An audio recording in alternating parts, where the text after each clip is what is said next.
We are back in the house tonight on a Thursday, May 4th. May the 4th be Already with in the, you. right? I was thinking that. I saw some of the May 4th stuff earlier today. It was kind of funny. I saw some of the people kind of trolling the Star Wars people. They were posting May 4th, but they were putting Star Trek images. So Yeah, really piss them off. It's like May the 4th be with you, and it's like Spock or something, Yeah. It's like That's funny. Star Trek, Star Wars people, that could be like East Coast, West Coast all over again. They get serious about it, so you never know. Although I was definitely more of a Star Trek person than a Star Wars person. I don't know if you got a side you were with, but see, I'd be on the other side. I'd be the Star Wars. My dad always. When I grew up as a kid, my dad always watched the original Star Trek. It was on every Sunday or whatever. And I was like, God, this is terrible. Now, to be honest, I haven't seen any of the newer versions of Star Trek, so I can't be fair about it, honestly. It would be funny if Star Trek and Star Wars were gangs, and they'd be like, "Hey, Holmes, what set you claiming?" You like, "I'm down with the blue. I'm down on Star Trek, homie. I'm Vulcan all the way." Just some crazy stuff. If Star Trek and Star Wars had gangs out there, right. I'm with the Wookiee crew. Just be like, that'd be good. Fur flying.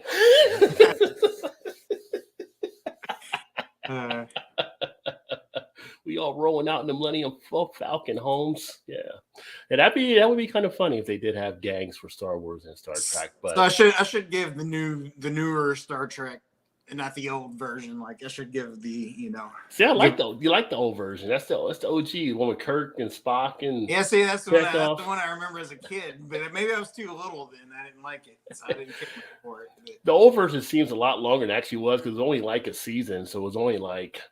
I feel like they said like 18 or 20 episodes or something like that. So, really? But you feel like, I don't think I've ever saw this episode every time you see something on it. But yeah, it was short run. No kidding. Maybe it just replayed it so much you just thought it was a super long. I thought it was long too. I had no idea. Yeah, it became a cult hit afterwards. Like kind of like, well, they didn't even have like a blockbuster back then for something to go there and become a cult. I don't know how it became. I guess maybe the conventions or something, but somehow underground. And then it grew up really in the 80s, so late 70s when it came out with the movie. So, yeah. But yeah. So I guess maybe that started, and then everybody went back and watched the old originals or something. I don't know. Yeah, that is weird. It is weird. Yeah, I don't know why Star Wars was that. The only one I went to see in the theater was Empire Strikes Back. I didn't go see the first one when it came out, which is now the fourth one, I guess, because they redid everything. And then years when it did come back, she wanted me to try to go get into Star Wars because she was in the Star Wars, and she took me to the one where Jar Jar Binks was in it, and it was just trash. Like, and they're like, of all the ones you come back to, that's the one you come back to. Yeah, you're not gonna like it. That was a mistake right there. even the main Star Wars fans are like, it's like this is like it's like a Muppet in space. What's this guy supposed to be doing here? It's just, I'm not feeling it. Not feeling it. Shout out to Gilbert in the house. Cheers, homie. What's up, Gilbert? Happy Thursday to you. So, a lot of, I guess I say a lot, but some good stuff to talk about for this week. We don't have Mal. Mal will be back next week. And then I think from that going forward, as far as we know right now, she'll be here like every week for the third presence and give us some different views from the beer world. But you got some beer news items to share as well. And, going to actually get into something here. I might going to start off with another cocktail. I'm into the cocktail type things now. I don't know. Maybe I'm maturing finally as an adult. Took me a while to get there, but I actually made myself a nice cold one here. I'm going to put into a glass and do the pour. And this again will be a sour blend of bourbon, gin, and sours. And it was so nice last time. I said, I'm going to do it again. That's how it is. There you go. So nice we did it twice. That's what I'm talking about. Yeah. And so what do you got? Right? Don't mess with the goodness. If it ain't broke, don't fix it. I am drinking a barrel-aged birthday bomb from Perry Artisan Ales. Ooh, Prairie in the hizzle. And this one comes in at a low 14.7 ABV. So. Yeah, baby. Those are always good to actually sit back and enjoy. And this one is from hate when they do the yellow on the brown. It makes it hard to sometimes see. This is kind of fitting almost. This is May 31st from 2019. Ooh, 2 years out. So we're getting nice from the cellar. Yeah. Dropping it from the cellar. Todd's I got quite a few in there. I'm trying to go through now, but now they're all stouts. So yeah. Should have done that at dinner time. Although I don't care. I like them either way. It doesn't make any difference to me. So, which I know you're the same way. So. As Todd pours his beer, we'll give us some background music.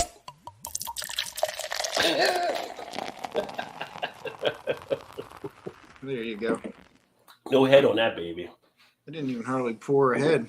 Yeah, that's the ABV on it right there. Yeah, way quick, which is normal. Yeah, which is normal. But I would anticipate a little bit bigger head at the start. You said it went really quick. You said that's normal. I was gonna say that's what she said. All right, Rod. Just because she's not here, it doesn't mean you have to take her place.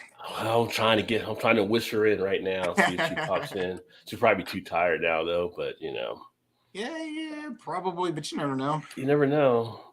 But how you like that? Have you had it before, the Prairie Bomb? I feel like I have, but I can't remember. It's smooth. I think I had a regular. I think they had just a regular birthday bomb, if I'm remembering correctly. But I don't know. I don't think I've had the barrel aged. Let me look it up real quick and see. It's a smooth one, I'll tell you that. The barrel aged one. That one, the 14. I've had that one before. Oh, you had that one. Let's see. I think I had the original. I think I actually got Prairie on some Rod J deals back in the day. I do miss Kentucky in that regard. I had some spots, man. How much is this? You know how much this usually goes for? Don't tell them. All right. So, looks like I had the original back in January 2020. Yeah. Yeah, because even the label on the bottle is different, so it doesn't say barrel age. So, and I gave it a 4.25 then. So, all right. So I've had the barrel age version of it, but I'm gonna check it just to make sure. You go through so many, I forget half the time. Yeah, I have to check it, so. Cheers, Big Daddy. Big Daddy in the house with the classic Big Daddy? Rasputin from North Coast. Great beer. Definitely smells the sweetness on it. Some of the right to it. That's a good one to cellar too. It still kind of sticks get with the you. vibe of like a Gabby little snack. What's the zebra? The like fudge. You getting it fudge? You doing the zebra cake? You know, I'm talking. Yeah, like the zebra cake, like the white. Okay. That's kind of yeah. All right. Gives me that smell a little bit. Dessert in a glass, Prairie Bomb. A little bit of the chocolate on it also. I don't smell any of the barrel aging. A little bit of chocolate On the nose, anyway.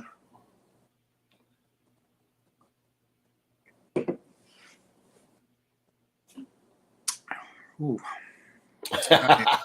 That'll work. Yeah, this dog will hunt. That's dangerous at 14.7% because the aging process on that one took full effect. Like it just killed it all. Gilbert said, Gilbert like session beers, bud. Session beers. Yeah, that's smooth. I told you it's smooth. So here about 20 minutes of I'm dancing on the ceiling because I'm just drinking so fast. I'll have to cue the Lionel Richie for you.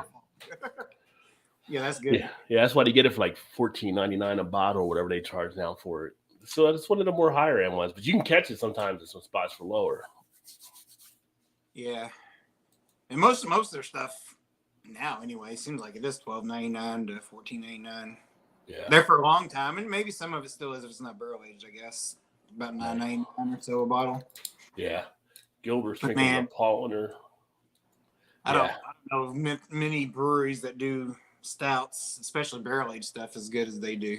Yeah, and that's a good like when they had like that as they do. Party Source used to have it on tap, so they would get a crowler for you and stuff too, which is always pretty good. You actually get a better deal worked out on the crowler than if you get the bottle because they would work better towards for the price. Drinking on a Polliner Pills, nice, and a Powers Irish Whiskey, son. All right, Gilbert getting it started early. Like it, I like it. Vanessa's in the house. Cheers, Vanessa. Great to see you. So Vanessa. And I thought you already subbed, Pirate. I guess maybe he didn't, but appreciate it. My Stream Elements bots out there working. Everybody's got AI nowadays, so you got to have something out there, right? So, we're getting close to the Skynet, I'm telling you. So we got Rod in the house. Cheer, Rod X is back in effect. What's up, Rod? What's up, homie? What time is it, friends? Right now it is 9:57 in the east, which makes it 8:57 in the central. JT in the house. Vanessa says, it's been raining since last Thursday. It's cutting into my concrete mixing. Ooh, that's a lot of rain. But you don't have to cut the grass either, right? Because it's raining. You can't really cut the grass in the rain. So it kind of works out. Unless there's goods and bads to that. Yeah. And the military time for Vanessa, 2055. I'm drinking a half-acre Waybird Hazy IPA. Ooh, JT, you're getting out of the lager area, getting a little ale going. Drinking a Yuengling Flight, just a nice little beer. Yeah, Yuengling Flight is a nice light one. I actually had reviews of the Flight and the Light. Why they have two light beers at Yuengling, I have no idea. Although one is a little less on carbs and the other one's a little less on calories. But if I think back to when I had them, I think I might have liked the Flight a little bit more than the Light. But it's definitely worth having there. See, now you're dropping the GMT in there, Vanessa. I don't even know what to do with that there for the time. Blake's in the house. Cheers, fam. Blake, what's up, homie? Happy Thursday to you, my friend. And Vanessa, hey, Blake, Todd and Rod. And we got Peggy in the house. Cheers, Peggy. Mom. And then Vanessa has Skynet makes a cyborg future. But we got people with all getting like cyborg type parts, it seems, nowadays. So, I mean, at some point, Skynet's going online. So we'll see what happens. It's like we showed you this in the movie. The movie wasn't for entertainment. The movie was a cautionary tale. It was a warning. Somebody came back from the future and made that movie Terminator to give us a warning. And we're like, that'll never happen. Let's keep going. So, yeah. It'll be like, what's the thing? I'm drawing a blank on the name. What was the name of that movie where all the machines come? Oh, Maximum Overdrive. Yeah, Maximum Overdrive. Yeah. That's what's gonna start happening. Yeah, that truck. That was a mean truck too. It was trying to run everybody over. Yeah, it was. It had the little clown face or whatever it was, the green goblin or whatever. Front nose of it's like, oh. And who was our lead actor for that movie? Emilio Estevez. You don't see that name much nowadays anymore, but yeah. Back in the 80s, he had his run. Growing grass mowing in the rain is fuzz. Yeah, it's not good. Yeah, that sucks. What up, Emerson in the house, joining a space dust out of the Rajay BeerVentures mug. Also got some PBRs in the freezer. USA. There you go. You have to send me I think you did send me an image. I have to put it on the community tab with the mug that you're enjoying there from when you won trivia. And then Mal's about to get her stuff next week that was sent to her. So I can't say what it is because I don't want to get a surprise for her. But when she's back next week, I'm sure she'll have it. So, yeah. Quick on the draw, getting the stuff out. Well, actually, I read it like a week behind with her because of work and stuff. But, yeah. I sent her an email like, sorry, I just finally got the stuff done. And yeah, she was like, oh, you didn't send me anything. It was just fun doing trivia. I was like, yeah. I like to get stuff out. Lots of rain and getting over a cold. Oof. Yeah. Yeah. Well, I feel like a lot of people feel like they went back into fall and just like got to spring and it just like Uno, like reverse hit. Like you had to go back. Like, what is the worst card? We said what? I said Mother Nature's not playing any games. No, you saw my Facebook post. Somebody that pissed her off. So I'm not even walking. I'm not even walking in the grass anymore just because I don't want to get mad at me. So you're right. I'm gonna get mad at me on Winston, the tree fall on my car. Like, come on, it's a shortcut. What was I supposed to do? Yeah, I tried to warn you. Staying on the cement, not even going into the grass. You know? Yeah. It's like Mark Wahlberg tried to warn us in M. Shyamalama Ding Dong's movie, right, about nature. When he was a teacher. Nobody cares about the bees? Like Mark Wahlberg voice. I haven't seen him. I just saw his family moved out of California. They're loving it more. They're in Las Vegas now. Taxes are killing some people out there, I think. Yeah, you start messing with the money, ain't nothing funny. You got to make a move. Let's see here. Week 1, hardly any sleep. Last year, this time started at 11 week. Hardly. Oh, wow. That's a long stretch. Hopefully, you do get back into the groove where you get some sleep there, Vanessa. I know the insomnia is something you definitely fight through. Ron's going to watch the Lakers and Warriors. Yeah, I got on the background. It's funny. I tried to watch the other night, and it's like, that's the only time. It's like watching some of these games, like West Coast. So it's like starts at 10 for us in the East. And it's like, I'll watch like a half, and it's like I go to bed because I get up. Yeah, those games. Just, yeah, and I'm like, well, maybe I can just DVR the back end of it, and I'll watch it in the morning. By the time I get up and I look at my phone, someone's already putting up the Lakers or Warriors or whatever on my Facebook feed. So it's like, I'm not even gonna try to do that. I'm gonna have to get used to that with UCLA and Southern Cal coming into the Big Ten. How weird is that going to be? Like having them come in. I mean, we were going into the Big 12 at West Virginia, but to have them come in. Yeah, that's a honest cross country. So I guess they'll play. I guess they'll just knock both of those teams out at one time. I would assume is what they'll do. I guess it's wherever the dollars may flow. But right now, they're saying, I'm not saying it, but they're saying it out there. WVU has the number 1 transfer portal class right now. So they're saying we may actually have a stacked team this year. We'll see. And I get my hopes up because WVU, once you get your hopes up, it's like Lucy in the football. There it goes. So I'm going to hang back. I know that all too well. I'm not going to get overexcited. I'm not going to just get all pumped yet. We'll see what happens as we go. But looking forward to see what Bob pulls out this year. But easier to say than do, for sure. Who you got, Rod? Lakers or Warriors, my friend? And I asked my right arm and implements be cool gadgets, right? Yeah, because you're definitely one of our pilot cyber humans there, Vanessa. You might be the Terminator. We might just send you back to save us all at some point. Because if we were to send back anybody to stop this from happening, it'd be Vanessa. Why, for sure. Yeah. Without a doubt. Yeah. and not even have any second thoughts. You're like, that was definitely the right person. Jimmy's in the house, cuffing stuff. Cheers, my friend. Happy Thursday to you. Make sure you check out Jimmy over at Cuffing Stuff. Always making some good food there. We'll have you salivate on all his videos for sure. Multi-tool implants in the right form and elbow would have been fun. Well, 48 beefsteak tomato plants. Oh, yeah, you have to plant for the back and stuff. Yeah. Dang, 48. That's a lot of tomato plants. A lot of tomato. I watched Puck Paul Jockey Cup playoffs. JT is like PA Paul when it comes to like sports. Paul will be like, "Are we playing that sports ball right now?" Right. Rod is hoping Lakers, but can't count out the Warriors. All right. Back in the day, I was Lakers. I was a Showtime Lakers fan back in the 80s and then into the 90s. And then when the whole Shaq Kobe thing, they kind of have a split. And I felt like Kobe was just like ratting out Shaq on stuff. I was like, he left to go to Miami. I kind of went to Miami to follow them at that time. But it'll be interesting to see. I mean, Lakers are so stacked now. They keep Davis healthy and LeBron just being LeBron out there. Although I do get tired of the flopping and the crying for the calls. I'm like, dude, you're like the biggest player up just about on the court out there with a lot of guys you're coming across. And outside of it being maybe a center you bump into, right? And it's just like, you're like playing FIFA out here on the basketball court with the flop and stuff. It's just, it gets to be too much. Yeah. It's so dramatized now. Yeah. That's why I go back and watch it. I was sharing on Facebook. You probably saw some of the old videos of the 80s, like when they had the Pistons and the Sixers and the Celtics and like all kinds of stuff. Yeah. You want a foul, they would give you a real foul. Yeah. You'd be laying on your back looking up.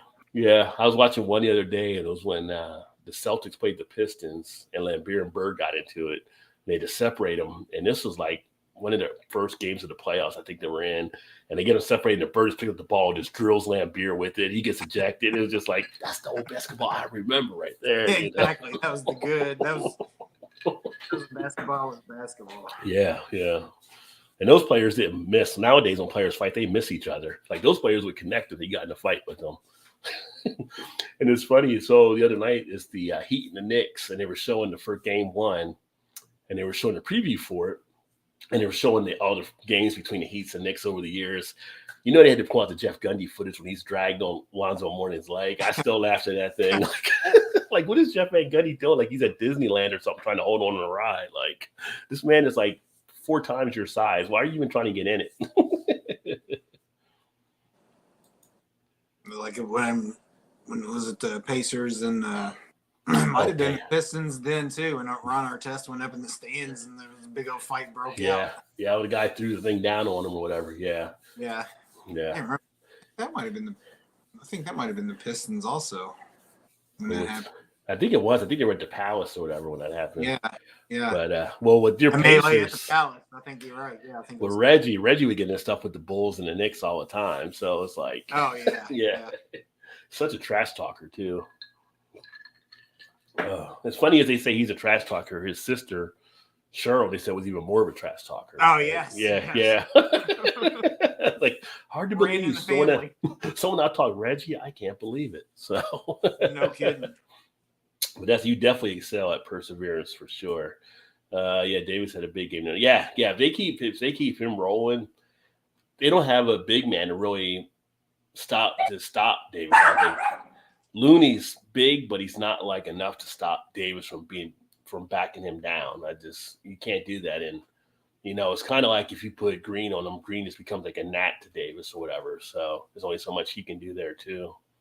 He's going to be the key. He's the key to the series. I picked up the flat of 12 and thought there were 16 in close inspection. At home, it was 12 of 6 each. Oh, wow. So you even got more than you were expecting to get there. Oh, so don't worry about a typo. It happens. Ronald, that was crazy and stuff. But I mean, the thing that was crazy about it, so he went up to fight. He hit the guy that wasn't even the guy that threw it. The other guy threw it, and the other guy didn't even say anything. Like, he let somebody else get the ass whooping. He let somebody else take the shot. Yeah. They'd be like, "Oh yeah, by the way." Yeah. Every time that Robin kicked the cameraman, and cameraman Sue got like $20,000 out of it or something like that. Like, remember that time when Robin kicked him? He was on the under the basket and stuff. Yeah. Which is stupid to have those players that close, the media that close, in my opinion. The Bruins, I did see the Bruins had their winning streak broken. And I think, was it tonight? I thought the Devils were playing. I think they played tonight or they played last night.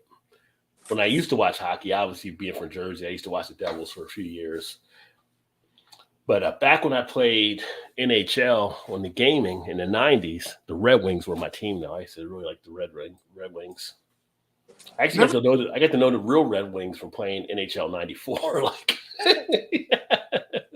I did like playing ice hockey on PlayStation or whatever. But I never really cared to watch it on TV, but we loved going to it because we used to have several minor league global teams here, and we used to go over there and watch them in person. It's totally different. Like, I feel like hockey, the camera can keep up with the puck moving around. It seems like it's just so much more going on away from the actual puck and guys getting hit or slammed up against the glass or whatever. It's just like, it's definitely a different experience, kind of like baseball. But we had the Cyclones in Cincinnati, so we used to go to their games and to sit there and watch it on TV. I never watched the whole game on it, but to go there, you were kind of all into it the whole time. So right. Yeah, especially when you got close to the glass and you're banging on the glass and stuff and everything like that. So, got a little crazy.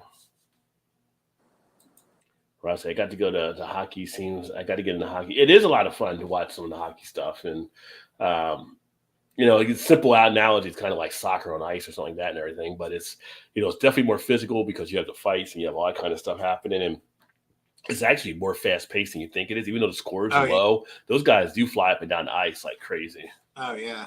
Yeah. But I never thought I would get into soccer. I'm into soccer now. So I've been watching soccer and stuff from the Premier League. I've gotten into that a little more too. I feel like that one's also better to go watch live too. Yeah. And speaking of hockey, Snoop Dogg might be one of the owners up there, one of the Canadian teams. So he's joined the bid with Nico. I can't remember the last name of the guy, but they're trying to buy it's not Ottawa, it's not Edmonton. It's one of the Canadian teams, but they're trying to buy ownership up there. So that'll be interesting. Huh. Maybe there'll be a free weed night at the game since it's legal in Canada. I mean, I don't know if you want all Right. that much smoke in the air with the hockey players and them falling down and busting their ass on ice. But I'm just saying. Like his team would be good, but we just can't see him. Too much Yeah. smoke in the air. Dime bag night.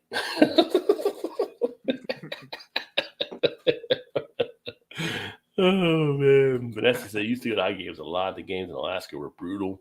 You'd probably just play them outside in Alaska.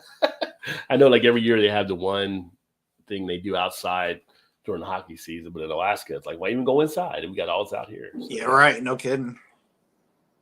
Now watching hockey, the whole thing's totally foreign concept for me. I've never been on roller skates. Never been on roller skates even. JT, you were back in the 70s. How did you not go to a roller skating ring and roller skate at some point? Roller skating used to be the jam back in the day. I think some people are still roller skating now. I think they brought it back a little bit, but back in the day, roller skating rink, I would say dated like kind of pre-mall. Like roller skating rink used to be the place to go, and then when the malls came out, it became more of the mall. Kind of shifted to go there. But yeah, as far as being like a kid and stuff.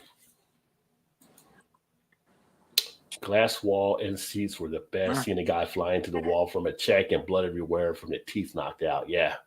Yeah, some people lose some teeth, that's for sure. Yeah, and you get the puff pass, right? That might be a new hockey move if Snoop Dogg takes over. Yeah. What they call those guys that just go out and just all they do is go out to start fights or whatever? Oh, they're like the enforcer, but Sean William Scott did the one. Yeah, where he was the guy. What's the name of that movie? I think that was what the name of the movie was, but I can't think of what it was called. Because he was actually that kind of player and stuff. Yeah. Just go out and just slam people up against the glass. This I grew up on ice skates. Well, you're in the right spot to do that for sure. Although you've been all over, so you probably had a few other places where you ice skated, at least now where you're at. At least need some goals. They're down 2-3 in the third. Dude, I can't even skateboard. You didn't skateboard? Like skateboard said you're Gen X with me, JT, right? Yeah, skateboarding, roller skating. Don't feel bad, JT. I was never. You never skateboarded? I could do any other sport you could think of, but when it comes to me standing on wheels, it was a nightmare. I couldn't roller skate. I couldn't skateboard. You never tried to ride the rail skateboard or anything like that? Yeah, that wasn't much fun for me though. I think there's a flashback story there. It didn't end well. It didn't end well. I'm a cyclist, JT says. Now, I rode some bikes too, because we used to do all kinds of bike jumps and flip over our bikes and stuff too. And we didn't need a helmet. We were helmet free back in the day. Skateboard, bike, roller skates, anything. In Alaska, our office rented cabins for the base lake for a week. We put chains on the go-kart to ride it on the lake. Goon. The name of the movie was Goon. Yeah. But he was like the enforcer of the team there. Yeah. Still which I think is what they call them. They're the goons of the team or whatever, and they go out and just bully everybody and get thrown out or try to get their best player kicked out or whatever. Isn't that what John Chaney said back in the day with Temple when he brought the guy in for the fouls? He says, send in the goons because he had like 5 fouls. Remember when John Chaney got in trouble? I think that's what he said was sending in the goon. Yeah. Everybody's it's like every team has a player on their bench that's like, your job is just to foul. That's your job. Right. Harass and foul. You got to give the good guys a rest. You're in there just to foul if you need to.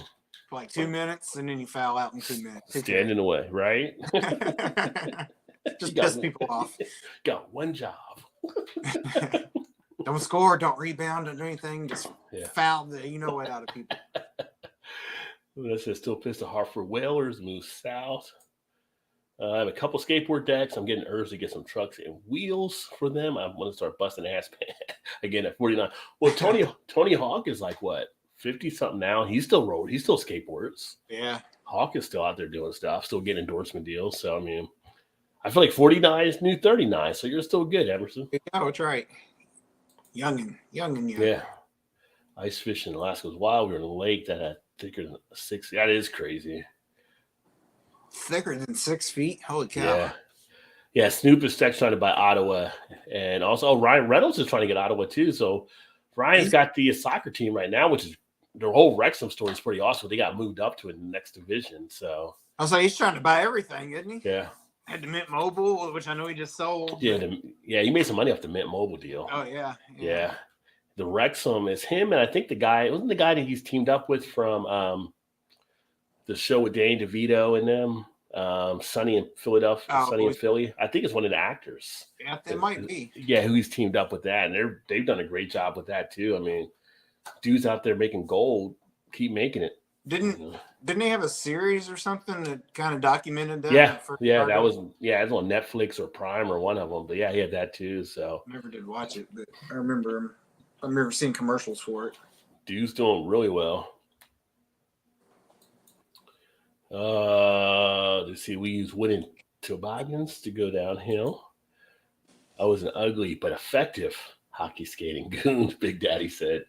So back in New Jersey, because we didn't really have the ice skating when I was young, back in the, I guess like that was like early 80s, I think. Late 70s, early 80s, but we had street hockey, and I played street hockey for a couple of years. And that was actually pretty fun to actually play and stuff. So I actually made one of the goals. I think I was 7th grade, but I made one of the goals that took us into the playoffs. We ended up losing that game and stuff, but it was a great, because I was a defenseman, it was a great shot because I did a nice slap shot from back off the line. So, but yeah, it was fun, you know. I'm out. Here comes a car. Apparently, at that age, they don't really want you checking other people. Although you see it on TV all the time, they're like, no checking. Like, so you just slide around with like these knee pads you had on, but you were like going to try to check somebody into the boards, but they wouldn't let you. So I guess that's the fun. Yeah, like what is hockey without checking? It's like NASCAR without crashing. Come on. The Leafs are stinking right now. 61 is still living. Oh, well, with extra parts. Yeah, you're getting it done, Vanessa. Without a doubt. That's it. Yeah, Fat Mac from Sunny in Philly. He's the one that teamed up with Ryan there. So they did a great job there with Wrexham. From what I've seen, I haven't seen any of the games they've actually played, but from what I've read about them and stuff, and I haven't watched the documentary either, but it seems like they're having a really good success there. And like I said, they just got moved up to the next level, I guess. Fat Mac. Because they were like the worst team, I think, when they took them over. It was a flood in the winter, freeze up high in the trees, we would ice skate through the woods. It's like freaking Hansel and Gretel in winter or something, you know. On the way to Grandma's house, Little Red Riding Hood, just going through the woods. I never wore a helmet, only got stitches 10 times. Just 10, that's all. Not bad. That's okay. You know, stitches were like part of life at some point when you were growing up, right? So at least in our generation, it was just like that stitches meant you were actually doing something out there. You got a wound now. You can tell a story about it. It's like, you're like, how'd you get that scar? Oh, let me tell you. Pull up a seat, grab a Kool-Aid. We'll go through it right now. I had it one time, but I feel like I had way more cuts all over me that I probably could have had stitches at some point or another, but never did. Yeah, you never got stitches as a kid? No, I didn't get stitches until I cut my hand when I was at work. You were adulting. Yeah, I wasn't even. I don't even know if I might have just been 20-ish. Then. Yeah, I got stitches all over my legs from baseball, sliding and just cuts and stuff from whatever. I got stitches on my knee one time when I was a kid, and I've got which I still have a scar there from that, and then I got a thing where I get stitches on my shoulder before, but I never broke a bone until I was an adult, so I was good in that regard. Every now and then you skate over a thin spot and crash 3 feet to the ground. Oof. And hopefully bounce back up.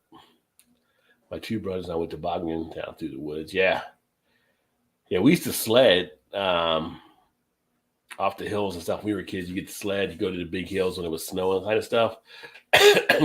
But that's sledding when you're as a kid versus sledding when you're in college are two different things, because we would get snow at WVU, which is everybody in West Virginia, a lot of hills, mountainy type things, different areas. And we used to have like a place called Sunnyside, which is kind of like part for our drinking area. And it would kind of loop back around to go into another part of the park, but it was like a big dip that you would go down as you use to drive around.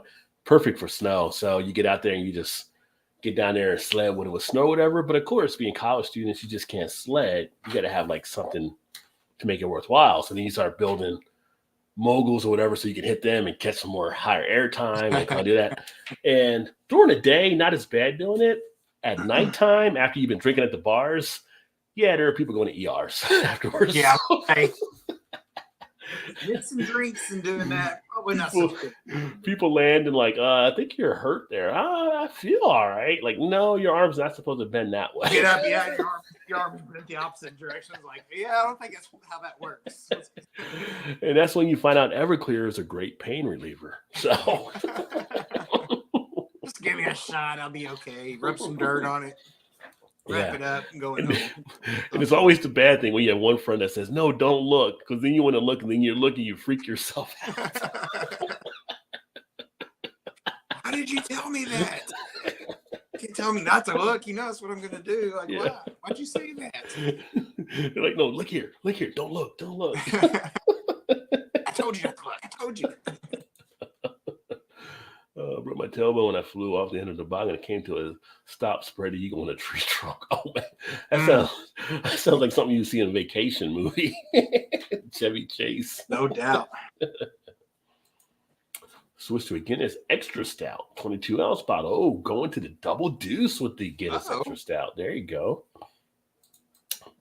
Cut my head open a bunch of times and he stitched for yeah. I mean, I can see Gilbert doing that. Like, someone says don't do something, like, I think I can do that. Like, you probably don't, I think I can. And then Gilbert probably do something he wasn't supposed to do. Like, here, watch this. Hold my beer. Never slid during college. I went to college after retiring. Go try field shifts. Well, I don't know. You've had other stuff you did in the military with that. Probably was smarter to do there, I guess. And I don't know, in college, I mean, you could have still done the stuff in college. You could have started like the whole old school sorority or something there, Vanessa. But like, we went a few times college. We had to go north a little bit, up around. I don't know if you know where Seymour is. Just about 45-ish miles north from here. Okay. And I remember, during some of the winter times when we actually did get snow, we would go tubing with great big old tubes. Yeah. One of our college buddies actually was from that area, so he took a bunch of us up there several times and goes. Of course, then it'd be like so many people go on and it would start getting compacted and turn into ice. Yeah. So you talking about sliding that had hills, so you'd go flying.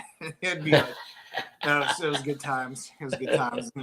First thing he says, like, hold on. First kids that went down did. They didn't hold on. They don't hold on. They went up off the ramp. There goes the tube. They just go flying in the air and just hit. It's like, oh, that's how good. Yeah, it's like the first one on the rope swing when it's not really secure yet. Who hasn't flown off a rope swing? Well, you haven't lived then, my friend, if you have not. Back up the hill. Where's the tube? Yeah. I don't know. I lost it going on like a fool. I don't know where it went to. It's like, well, what are we supposed to do then? Yeah. Go looking for it. Yeah. I thought I never broke a bone as well until I got my arm x-rayed at 45. They told me I had a broken arm before. I think it was from 5th grade. Some of my arm hurt. Gen X. Yeah. We just walked out. So I broke my a bone in my pinky before, didn't realize it. And the doctor was like, you broke your hand here. And I was like, no. He's like, but it healed itself. So I'm like, oh, cool then. Save me cost of a medical bill. But yeah.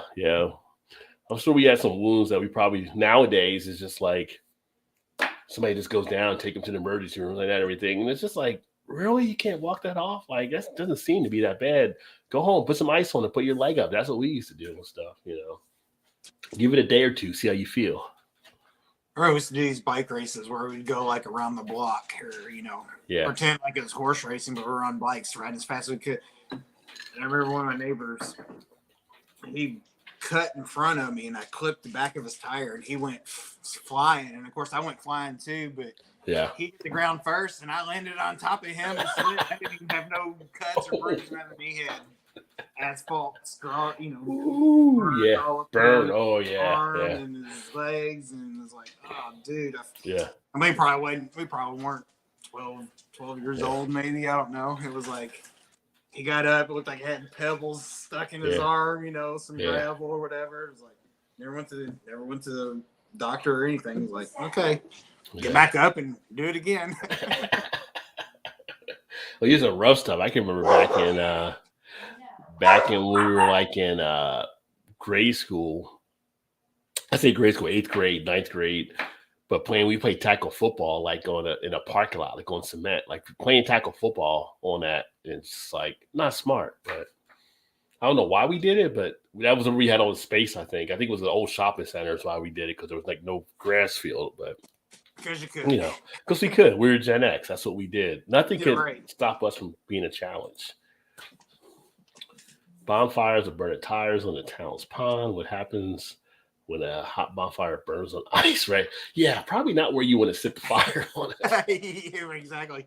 Don't want to be sitting anywhere near that, probably. Unless you're playing, let's see how long it takes. Yeah, right. Vanessa has a Guinness for extra stout sitting next to the Dragon Milk Stout. Two good stouts to have nearby. Yeah, nothing wrong with that. Cut my left eyebrow open, GT snow race into a rose bush. Rose bushes were the worst, though. You landed one of those. Oh, God. Yeah. They'd catch you in so many places before you even knew they'd even catch you. Oh, yeah. Yeah. That was one of the worst bushes to have out there for stuff. My bachelor's degree in 95 2000. Fellow classmates were younger. Yeah. Well, 95 2000. They were younger, but, there's nowadays, there's a lot of older students that go to colleges. Beer is taking me back to the long time I had a Guinness Extra. Yeah, but once you get to that foreign extra, everything else kind of pales as far as the regular line from Guinness, unless you get some of their, at least for me, some of the more specialized stuff. Snowboards came out when I was stationed in Alaska. I took one on a ski slope. What a ride.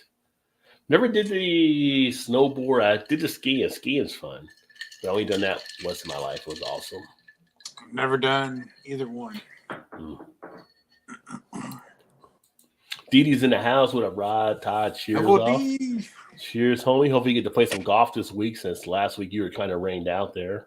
At least on Friday, it looked like you were telling us. Scars, we should compare. Yeah, it'd be like Jaws, sitting there on the boat. Like scar, you call that a scar? Yeah, I can beat that. All right, forearm to elbow has the coolest looking scar. Right forearm to elbow. That's where they put the cyber stuff in, right? Yeah, right. Jaws, comparing scars and injuries. Crazy kid, never broke a bone. Drank up my chocolate milk then, son. Yeah, I never broke a bone really as a kid. Anything I broke was later on as an adult. I've never, knocked on wood, that's one thing I've never done. I've never broke a bone. I never had my first surgery, really, technically, till my wisdom teeth came out even. Hey, wish you were beer. Cheers. Always great to see you, my friends. Happy Thursday to you. You guys look for a nice podcast or a YouTube channel to check out around beer. Check out Wish You Were Beer Show. They have some really great stuff on their channel. And usually they're going Thursday nights before I'm going. So I don't get a chance to see them as much on there, but they also have the great podcast stuff too. So definitely. Hopefully all is well as we're on May 4th. And speaking of May 4th, tomorrow is actually Cinco de Mayo. So I don't know if people got plans for that, but probably grab yourself some Cinco de Mayo margarita, taco, burrito, Mexican lager, whatever, which I still not over the whole Mexican lager thing, because technically it's not really a thing. It's just we call it Mexican lager. Yeah, right. I think they're trying to push for it to be a class at some point. But I actually shared some stuff on Twitter and Facebook on some of the top Mexican lagers. So for those of you that follow the Facebook page or Twitter account, you probably saw that out there too. Oh, my rib shattered into pieces back in August '93. The X-rays looked like a tiny rib. Well, that's when you had that. You got hit by that car, I think, back then when she was walking. Yeah. Started breaking bones with 4 and 5. Unless you're like, what you call him, Samuel L. Jackson in Glass. You definitely had some broken bones there. I was always born in '62, the oldest of my family. I'm definitely Gen X. Boomers were my many older cousins. Yeah. Nobody wants to be in the boomer category. They don't have to, I guess. I think Vanessa might be boomer, though. If Vanessa's boomer, she's definitely got Gen X qualities. Yeah, right, for sure. Not playing tomorrow. My son graduated from college. The last one. Oh, congrats to your son graduating there from college. Way to go, my friend. And much success, hopefully, to come his way. That's awesome news. Cheers, Rod. Thanks. And yeah, Cinco de Mayo will be crushed in DC. If you're around, say the word. Okay, cool. I need to get back down to DC. DC is kind of, that's one of the cities I'm not a huge fan of driving through just because the streets are so skinny. I get the whole, historic thing of it and the cobblestone. I just like, I need more space, maybe because I'm driving the Grand Cherokee or whatever. Sometimes I just feel like you're so crowded into it. But I did find a cool beer store down there. So I got that deal on the Reese's from Southern Tier and some spots on there. So there's a cool little spot down there too. So I do want to get down there, and I just found out I never went into it, but I think it's something Cellar in DC was ranked as one of the top beer places to actually check out as well, according to the wine enthusiast. But I'm like, you know what? If you don't got Jungle Gyms on your list, I don't even know what you're talking about because they didn't have Jungle Gyms on their list. So I don't know who the so-called specialists or experts were, but they apparently have never been to Cincinnati because Jungle Gyms put a lot of these places to shame. Yeah. But even if you haven't been there, surely if you're in that realm of the business, you should have at least heard of it. And just take it for the, take the word on it. I mean, Zagat has one of the top 5 places to buy beer in the country, so you think it should be on the list of the best beer spots. I'm just saying, You're right. Yeah, right. yeah. So wine enthusiasts, a little more homework, please. A little more homework. Like, well, it's beer. I mean, we're talking about wine here. But I think it might be the craft beer cellar I'm thinking of. That might be the one in DC. Ooh, raising the extra from Dogfish, 15 to 18. I think I've had that one before. Let me take a look here. I've definitely seen it. Now that I'm here, I get Dogfish all the time too. Although I do have a couple from them. I haven't picked up any more recently, but I have a couple I do need to drink. And I do have like 3 or 4 worldwide stouts in there now. That's the cool thing because they come out with different stuff here. I thought I had that one. I did not. So it says 16.5 on Untapped. But there was one that was 18 back in 2014. 18 in 2007. I think I did have that one. I don't think I checked. I guess I didn't check it in though. So I know 16 in 2018. Looks like they may have adjusted it. So 16.5 for this year's edition. Belgian Strong Dark Ale. I would definitely be on board. They got one that was only 8%.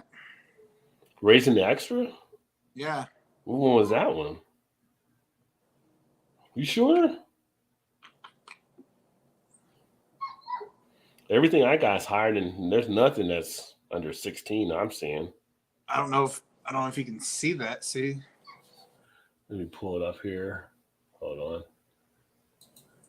Kind of blurry. Oh, that's the extra. Oh, not extra. Oh, okay. Yeah. I saw that one, but I was like, I'm pretty sure I've had that one, but it didn't. It was 16.5%. Yeah. Yeah. Very good. Okay. Well, now he names what the hell was Racing the Extra? Oh, that was Dogfish. I think maybe somebody messed up when they put that in because it says Belgian Strong Dark Ale, but yeah. I bet they messed up and maybe said 8, should have been 18 or something.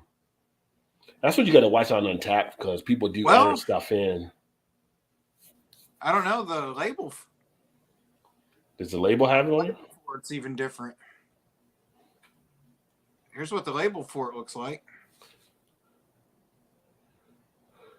Yeah, that's the Extra though, so that's a different style than the Extra. Well, I thought what you were saying. You thought somebody might have messed up and put that. I thought maybe they messed up, but maybe that is that beer then. Okay.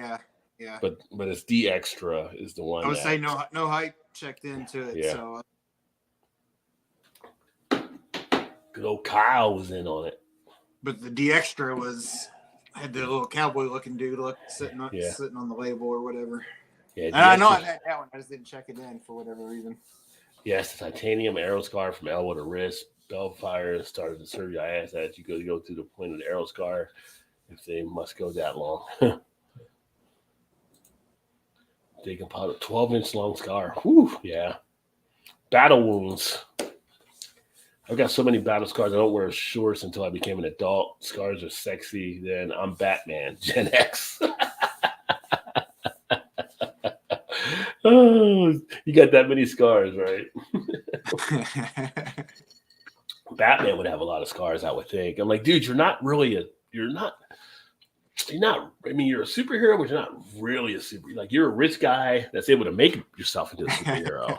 Don't get me wrong about that, but it's not like you have a superpower. Like, you didn't have all your gadgets, not like you're Superman or Aquaman or something like that and everything. But, it's Batman, which they always say if you give Batman enough time to prepare, he can fight anybody. And speaking of comic books, I got to say, I'm more of a Marvel guy. Not usually as much DC, although I like the dark series of Batman and kind of stuff. I'm kind of intrigued to see the new Flash movie because it looks kind of interesting on what they're doing. They're bringing back Michael Keaton as one of the Batmans in it because it's going to be like basically a multiverse collision type thing. So they got Affleck. I said that might be interesting. It's kind of interesting. Got the two Flashes, and I think Affleck is in it as well as Keaton, and they got like a different Supergirl. It's a kind of an interesting type thing. I mean. But then I'm like, are you just copying a Spider-Man with the multiverses now? Like, you have ideas yourself, like you're going to kind of do something off of that too. Yeah, Yeah. Plus, to mention, I'm kind of see what the reaction is going to be because that stuff around Ezra Miller is not very good, but they're still putting it out there. Like a lot of times, movies will shelf stuff when things are bad about one of their leading people. They're going to roll with it. They're going to see what happens, I guess. So we'll see. People won't care. They'll still go see it anyway. Yeah, Vanessa's 61 boomer. She's a boomer, but she's definitely more of a boomer to our side. What's up, Trez? Cheers, homie. Good to see you, my friend.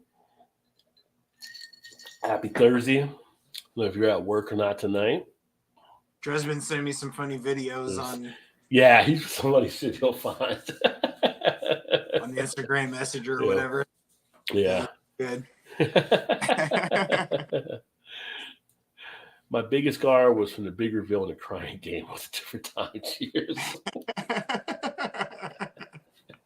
Oh, man. I think that's the one movie that made Forrest Whitaker's eye actually go back right. I'm just saying. Oh, man. That movie's, back. What was that? Was that 90s or 80s when that came out? I think it was early 90s. That's what I was going to say. I'm feeling it's like 94-ish or something, maybe. Yeah. But I feel like there was so much talk about it. You already knew it was coming before. I think if it came out before. I think if it came out nowadays, it wouldn't be as much because there's so many stuff out there with everything. Yeah, it wouldn't be no big deal. But back then, it was definitely ahead of its time and kind of yeah. Let's see. I gotta look it up because I'm curious. I'm gonna say 94, but I don't know. Forrest Whitaker was not expecting that. That's all I'm saying. No, 92. 92, yeah, early 90s. Yep. That's movie gonna be. Yeah, I think it is. I think it might be actually surprisingly good. I think it'll be better than some of the other DC movies. Like Shazam 2 flopped like crazy, and Shazam 1 was a great surprise. I don't know how they screwed it up in one movie, but apparently they did something that just tanked it. Not hard. There's been many movies that the second one's like, why? Yeah. Why did you do that? You should just let it be. Just let it be. Trez having stitches 9 times, a ton of falls as a child. Rough kid I was. But that was Gen X. That's how you explored the world, And parents will let you explore the world. Like, they knew something was hot. They'd be like, let him touch it. He'll figure it out. Okay, that's hot. I should not touch that, Like, let him go. Let him go ahead and bite the extension cord. He'll figure it out, Like, I tried to tell you. I got one of my buddies. One of my buddies, he was a kid. He bit the extension cord. It burnt like part of his thing there. It's like, how'd you get? He's like, yeah. That's how they let you do though back then in the day. Like, I told you don't touch it. You don't learn. You're gonna learn now. Like Kevin Hart, you're gonna learn. I got to see. I tried to tell you. You're gonna learn today. It's going to be extra for make your own 6-pack. Ooh, somebody messed up. That's a $10 beer at least. At least a $10 beer, depending on where you're at. Yeah. Yeah, when I was in Kentucky, Kroger would have their make your 6-pack, and there would be somebody that would screw up and put some stuff out there, and it'd be like, you see like 5 or 6 of something that would usually be a 6-pack for like $15, $16. But they'd be 6 of them out there, just put all 60-year-old make a 6-pack, $9.99. 5 of the 6 would be the same beer, but yeah. If it's in the make your 6-pack, it's in your make your own 6-pack area, so it's not my fault. So $9.99 singles all day long. Yeah. What's going on, Trez?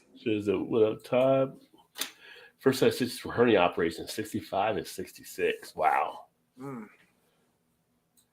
Oh, and doctor's office asked if I had had surgery. I told him I'm not writing down every surgery I had, right? We ain't got time for this. Just I feel like you guys finesse to that question. That's like in college when they give you like an essay test and they give you the blue book. Like, I'm gonna need another book. You're right. That ain't gonna be enough. Give me another one. Or you have some of those professors like, don't write more than a book, and it's like, you don't know who you're talking to right now, son. Too late. Writing this all day long. You write so much, they just get so tired of it. Just give them an A because I'm not going to read the rest. Yeah, he's like, I ain't got time for this. Like, well, you guys sitting there like yabba dabba doo, boom shakalaka. It don't make no sense. You're just trying to fill space at that point. I just wanted to see if you went this far. You're right. Yeah, he made this far. Kudos to you. But you said the movie is based on a series called Flashpoint. Comics are good. You can check out the animation. They did change up in the movie. That's the latest Flash suit the actor will be in. He's out. Yeah, I mean it looks like a good little storyline and stuff. But I tease just because you know how DC has hurt themselves with movies and stuff, which is weird that one franchise can make good movies and the other one struggles as badly. Leafs got blown away 2-3. Now down by 2-0. Could still see Panthers in the Kraken finals. Still to see the Kraken get in. Just so you say release the Kraken, right? That's the whole thing. Just to get them in there, just so you can say that one line. You grew up making go-karts with no brakes and jump rams with 2 of your friends that simulated cars. Evel Knievel was the man. Evel Knievel was the man, and I had the wind-up Evel Knievel as a young kid. You put on the bike, you put on the thing, and it just would take off. And had a few of the other Evel Knievel things.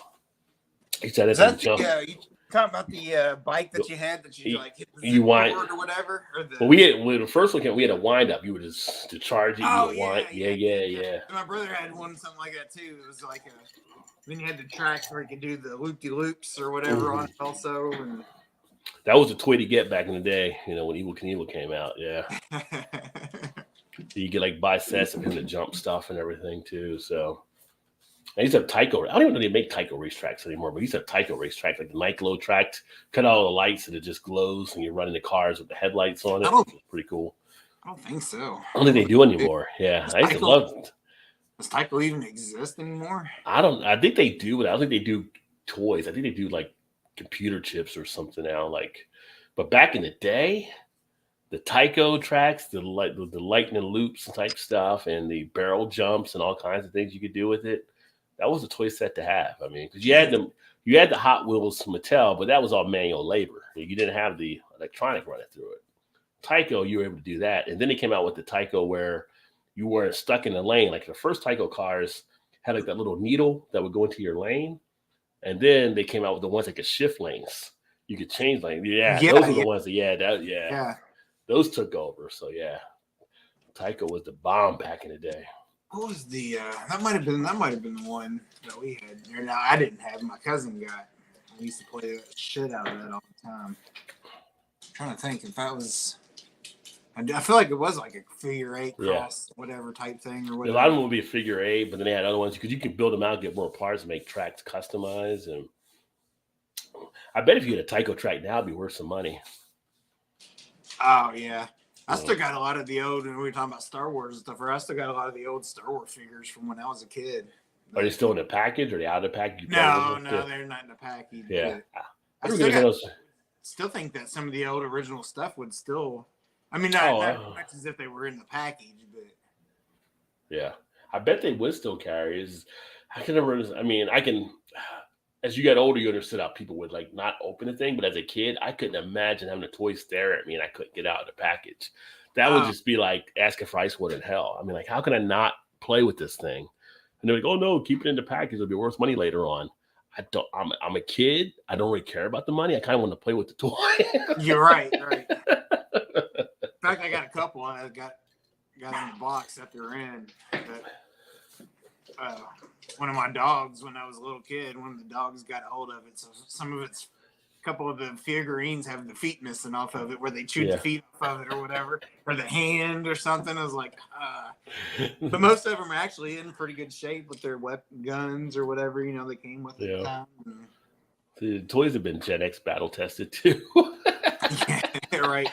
Like, well, let's check it out. See, JV's in the house. Hey, look, no curtains, JV. What's up, JV? Cheers, my friend. Yeah, Evil was a boss. Evil was the man. It was kind of like, even when you saw like when Super Dave first came out, you were always relating him back. Yeah, but there was Evil before Super Dave. Like, it's always like, Super Dave Osborne. That was some funny stuff there. It was funny though. The green screen perfected, JV. Come on, Vanessa, don't you? I know she always jumps into, but Oh yeah, the Turbo Hopper Tyco racetrack was it. Yeah, that was it back in the day. That was some good stuff. I don't even think you can get kids entertained with racing nowadays. I mean, because everything's got to be electronic and go beep and all that kind of stuff. But that was fun, setting it up and then running the races. And there's a guy that shows up on when I scroll through TikTok sometimes. There's a guy that does a live thing, and he has like the Hot Wheels, and he has like 2 tracks that run down. Across. He used to have a YouTube channel as well. I think I know what you're talking about. He sets a timer or whatever, and he races 2 of them, and they go down, and he just sets one like when the winner goes on to the next heat. Yeah. And he's like, oh, and it's kind of, you kind of get lured into it, and you just start watching it. It's like, why am I watching this? But it's kind of entertaining just to watch it. I think is his channel Hot Wheels, because he used to have the YouTube channel, I think. It might be. It might be. I don't actually know I don't know what his name is, but it kind of looks like they're racing down a mountain. The way he has it set up, and he just sets it up. Takes them back up there, and he's got timers for them or whatever. And it's the go button, and the timers start, and they just go right down. Drag right down the lane there. Yeah, I've got the Hot Wheels game on PS5. I haven't played in a bit, but it's actually kind of fun because it has a lot of the old cars from back then that you actually can race on there. Slot cars. Yeah, I remember the slot cars. Slot cars I've seen on Pawn Stars actually too. People do get paid for some money on those. Trez JT ramped that thing up pretty much and scraped the hell out of his helmet. The Dom must have been like Evil's body putty. Dude broke a ton of bones. Caesar's palace jump. It's painful to watch. Yeah, he did some stuff. He did something at the canyon. I can't remember what it was when I was a kid, but like out of he didn't jump the Grand. I don't think he jumped the Grand Canyon. What did he do at the Grand Canyon? He did something there. I feel like he did jump part of it. I feel like he did. Like not the. I mean, I assume it had to be like the narrowest part of the Grand Canyon, but I feel like he did do something. You are right there. Yeah, Evil Knievel jumped Grand Man Canyon. Yeah. Famous Snake River Canyon jump. I do remember watching that as a kid. Yeah. When he said that, I was like, yeah, no, I'm pretty sure he did. I do remember something with him in the Grand Canyon. Yeah, they actually got it as a video there on the Smithsonian. Yeah, he was only 69 years old when he died. He was the first to do a lot of those kinds of crazy stuff. Yeah. I mean, if you go down under on the number, 69 seems fitting. Sorry, I couldn't resist. It was right there. It was an easy picking. My older brother had a huge Tyco track like 35 years ago. I mean, that's the thing. You would get like the Toys R Us catalog for Christmas or Sears catalog for Christmas, and you flip through it, it'd be like what's the new Tyco track? You know, and it was one of those toys you want to see. Yeah, so it's only Evil did yesterday. Evil was the man. Everybody saying cheers, cheers.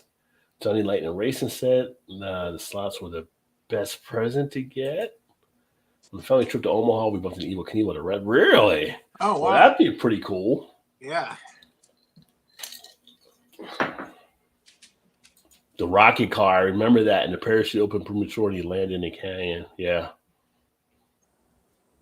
I think the rocket car was one of the toys you can get too after he broke that out. Yeah. Yeah, I kind of do remember that now. Yeah, 70s baby.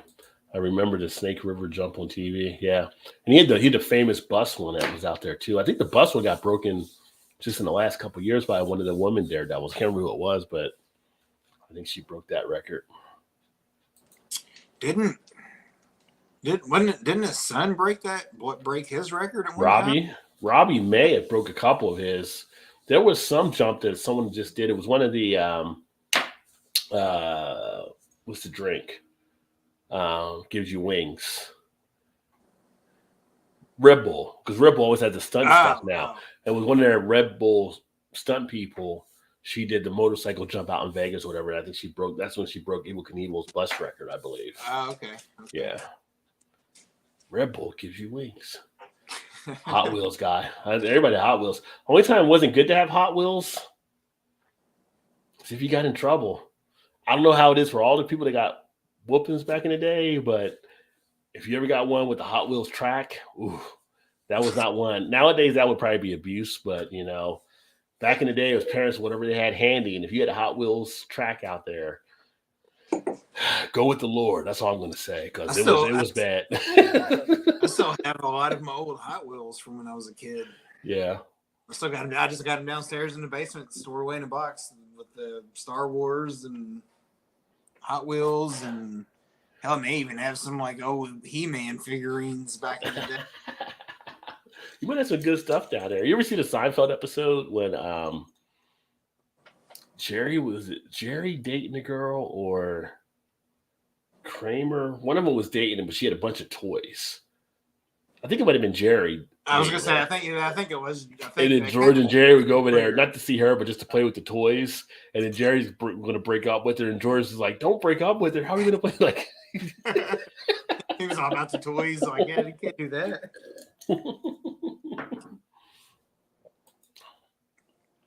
Control line model airplane. I used to make some model airplanes and model cars back in the day. I actually did one model when I was younger of when the first Mad Max movie came out. The second Mad Max movie came out when he had the Mustang. I had a model of the Mustang. My brother used to do a lot of the model cars and stuff all the time. Yeah. But they say like beginner, intermediate, advanced. And some of those advanced ones, it's like, I got time for all of that. Like, that's what you need. Like, I'm gonna drive myself nuts trying to put that together. I mean, you gotta be all particular with the glue. You need like that big magnifying glass. So you glue it the right spot, and it's not lapping over and all kinds of stuff. It's like, yeah. So you almost have one of those like head ones that right It's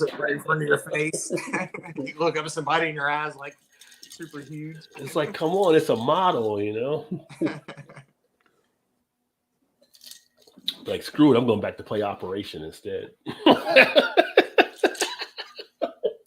Operation. It's funny you said that. Santa played Operation, I don't know, it's been a couple months ago now. Our daughter had it. They had it out, I guess, when she had some friends over one night or something. They must have been playing it, and we were playing it. It was like trying to do it. It's like, and it makes you, kind of makes you jump a little bit. It's like, damn it, what the hell's good? I'm going to actually crack open a beer now. May or may not have had a few drinks involved also. So, it's hard to say. But maybe just a little bit, right? So, let's see. What do I want to crack open here? I didn't have dessert tonight, so I'm going to crack open one more of which I do have to review that I got to still upload, the peanut butter cup. Uh-oh. I stretch these babies out. Where's Joe at when you need him? Yeah. Or where's Mal? Mal's on the same train. They don't know. They don't know. They they don't get it.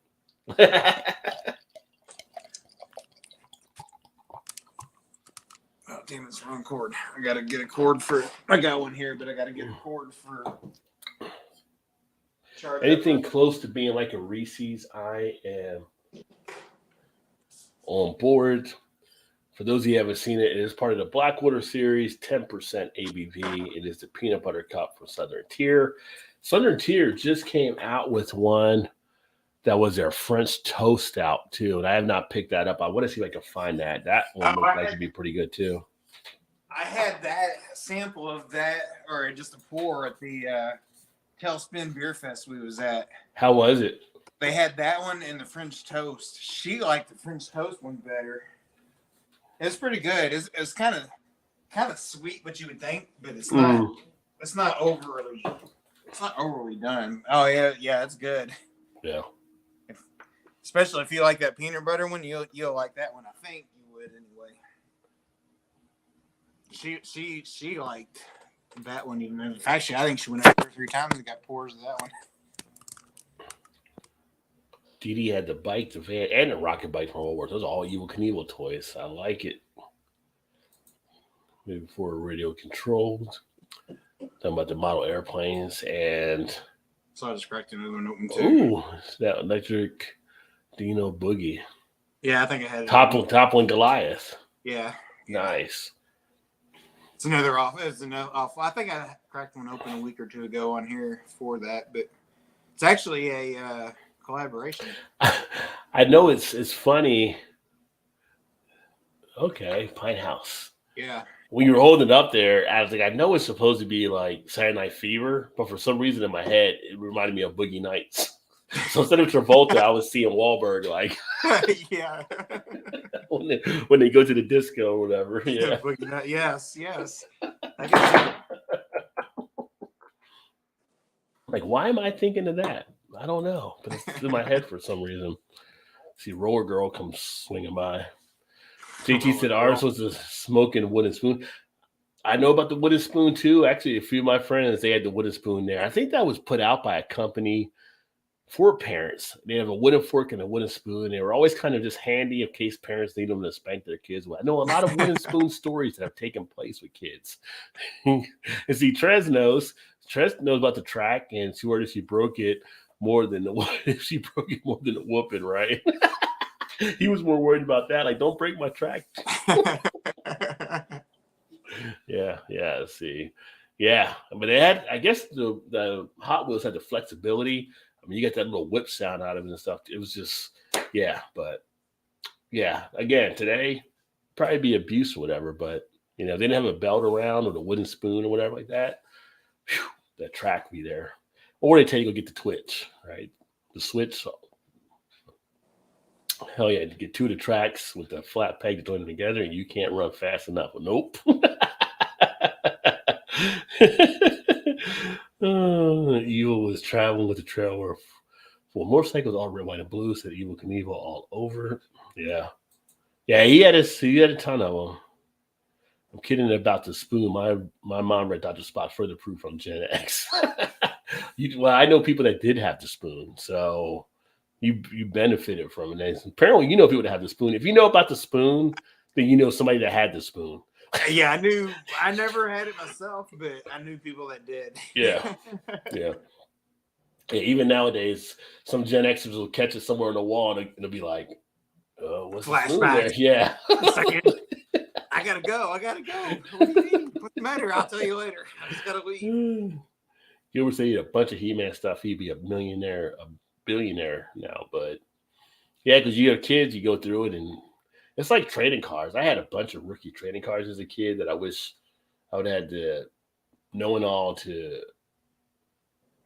hold on to them. Like I had probably Pete Rose rookie cards and all kinds of different ones, Mike Schmidt, all kinds of things, and it's just like you're a kid and you lose track of them.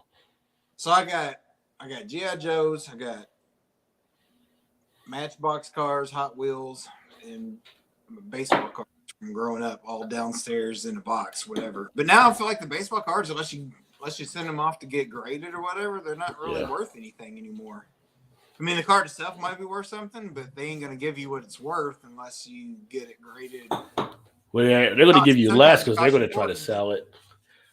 Yeah, they'll probably give you less because they got to sell it, so you have to get like a direct buyer usually. But yeah. I mean, I've got like cards from the '90s for football that I now, that I know to keep to hold on. But I got like Marshall Falk rookie cards and some other key play rookie cards. Yeah, and I got a few of those. Yeah. Like I pulled a Rob- card up one day because I started cataloging. There's an app you can actually use. So I think on my phone here. Take a look here. I 'Cause downloaded one also. Because I'll track them through here. Where is it? Does it tell you what the price of them is and everything? Yeah, it'll tell you what the most recent sale of them was and what the value. It gives you an estimate of what the value may be there.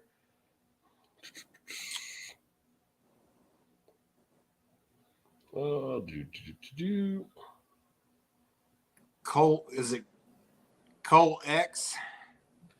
No, it's card base. Okay. The one I have, and I haven't tried it yet, but I downloaded it. It's called Colt X. I guess all you're supposed to do is scan any baseball card to instantly recognize it against our database of every known card. Like I've put some in. I got still more I got to update in it, but right now it'll tell me my collection value is worth just about $12,800, and it's up 35% on the cards I've cataloged based off sales that they've seen on those cards. So, but you can do football, baseball, basketball, probably hockey and everything too. So I always go back and forth. I'm like, should I just go through those and just try to figure out what it's worth and just sell it, or hang on to it and let my daughter take it over until she, when I'm done, long gone, and she could sell it at some point, maybe it'd be worth, Well, you never know. She may keep it, and if she has kids, might go to their grandkids. At that point, yeah, I'm like, hundreds of years old, be like, okay, I got this. What is that? What's the old Hannes Wagner card? Now it's like millions of dollars or something. The old tobacco card or whatever. Right. I mean, as long as Skynet doesn't blow up everything, it's good. True. Yeah. My mom broke wooden spoons on my ass for real. Big Daddy says, "The Big Daddy knows. He knows about the wooden spoons." Hey, what's going on? Gilbert. Yeah, Big Daddy, we got that ass beat. Yeah, I mean, we got into stuff we weren't supposed to get into. That happens. That's how you learn life, right? Don't deserve to ask what my ass was. It was funny, like, when you got to an age, I'm going to say you're probably like about 12, 13, 14. You're kind of in that age group at that point, and it's kind of like the way it was back then. It was like your parents like, well, you can get an ass whooping or you can get punishment.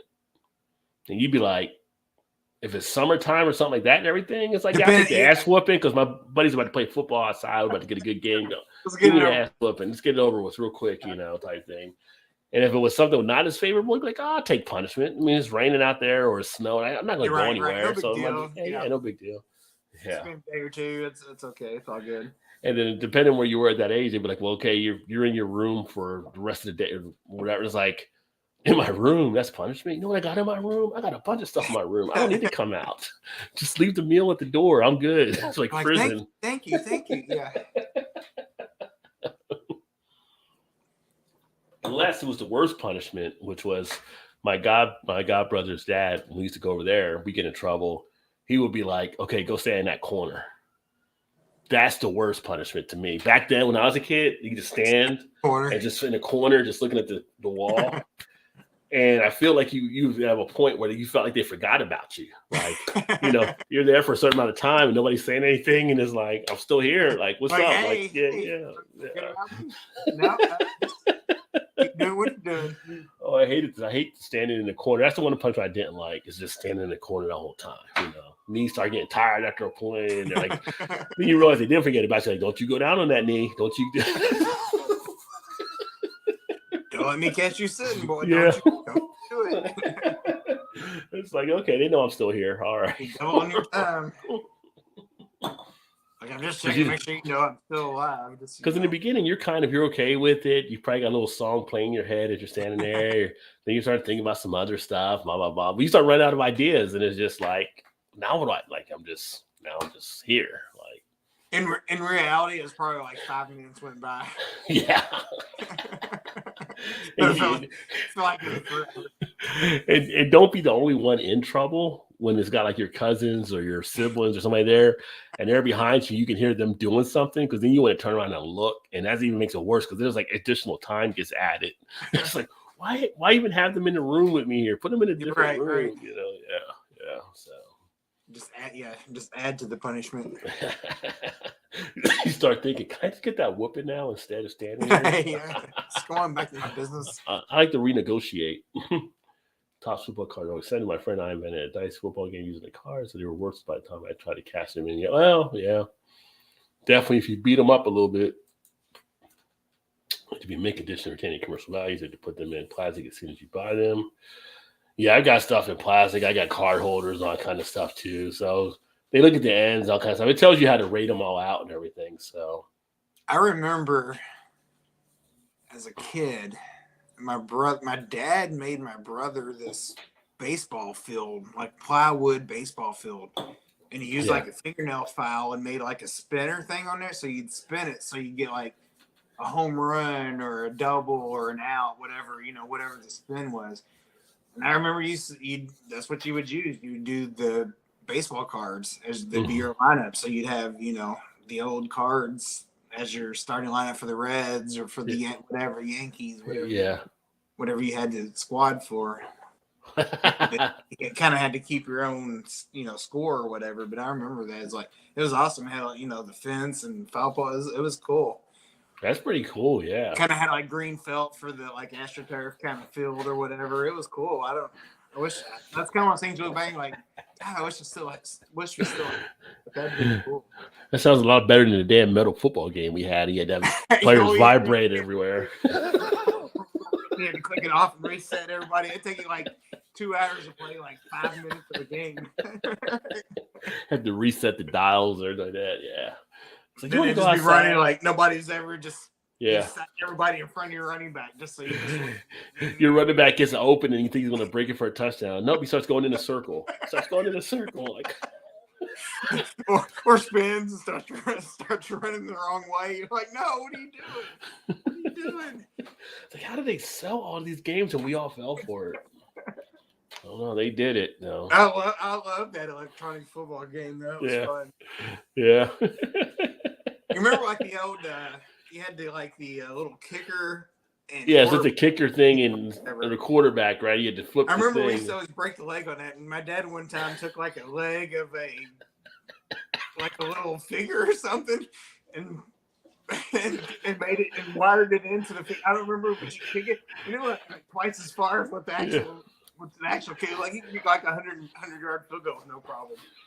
Dude, back in the 70s with that little foam football, you better not have a shag rug because that thing goes off the table. Good luck. Good luck trying to find it. Yeah.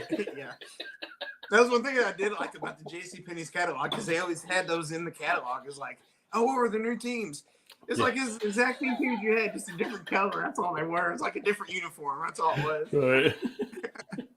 You had like 25 of the same team, but it was just different, whatever. Oh man, we spent time with that game, But yeah, I don't think we never got through a full game. That's for sure. Yeah. I mean, it would take you forever. You couldn't stay up long enough to play a whole game of it. So you said, Todd, so Slick Bass came up with this slab of raw comics. If you send the raw book out to get graded and comes back and still the clear slab, the price starts from $50 to $150. That's BS. Yeah. So, like the grading, they figured out they could make money off of it, and then real talk, Trish. Yeah. It's always funny when you hear old entertainment ass whooping stories. That's always good stuff there. He said, "He-Man, I think of the crazy video. Hey, yeah." Thought that sounds like All-Star Baseball. Was that the name of the game? Maybe you had All-Star Baseball. Well, I don't know if he made it off of a game that you could buy, but I don't know. I wish my brother was on here because he probably remember. If my mom was still on, she probably know it. But it was like just an old. I think it was like the a paper plate turned upside down, and it was just written. It was like pie charted into different, triple, double, whatever, and he spun.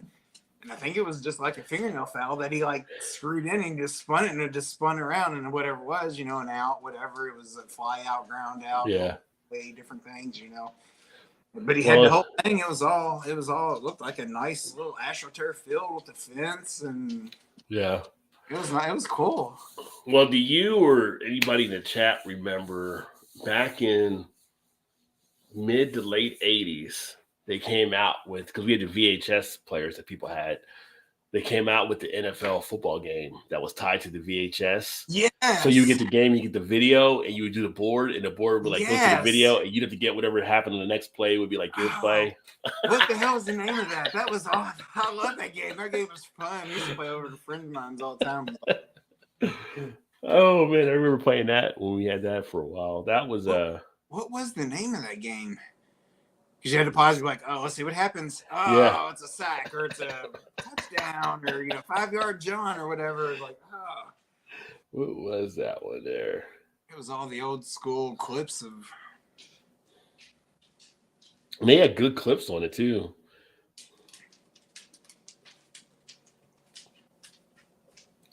What was the name over here? Okay, let's see. Somebody's got it on eBay. I think we just the VCR quarterback. Maybe that was. I was gonna say VCR something. I thought it was. Passing because it had the cards: pass and play, run and play, kickoff cards, penalty cards.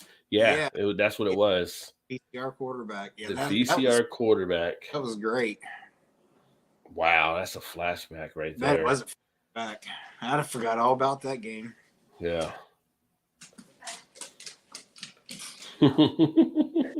But go to the video. Cheers, BC in the house. What is up, homie? Great to see you, my friend. Y'all know BC. Y'all should know BC. Check him out. BC's beer reviews up in Michigan. Always got some great stuff happening. And Tyler broke that kicker damn near every time, Trez said. I think everybody broke that kicker at some point.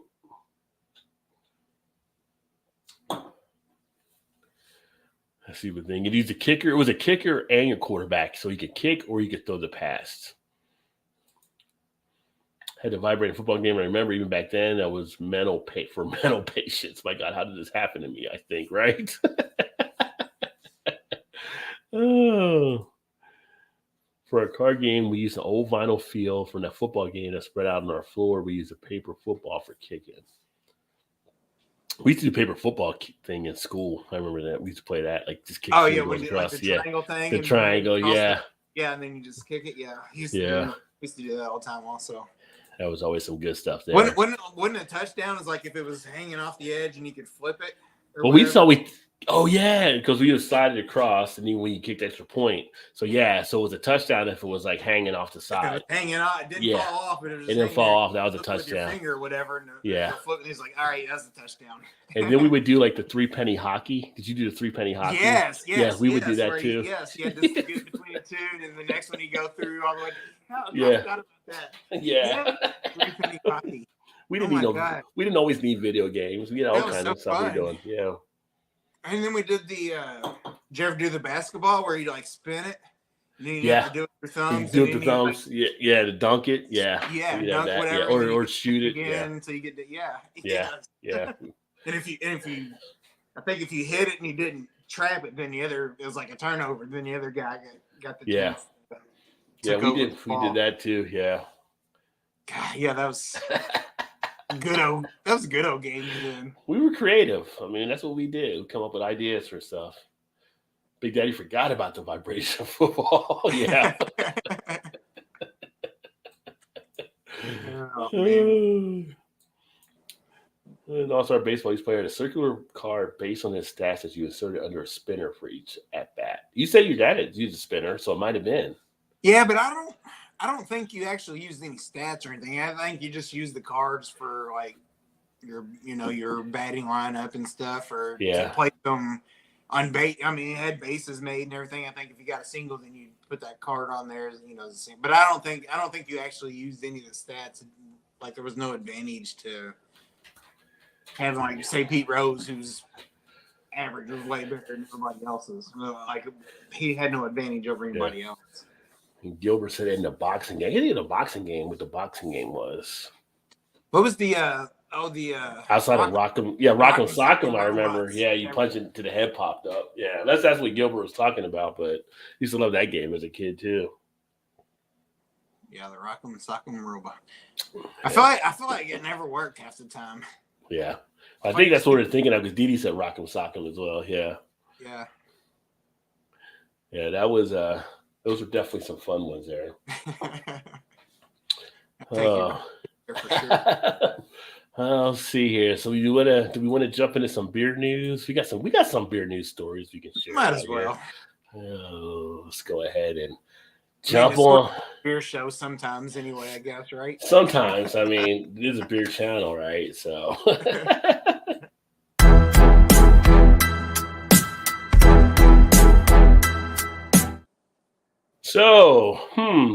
what can we talk about for beer news this week?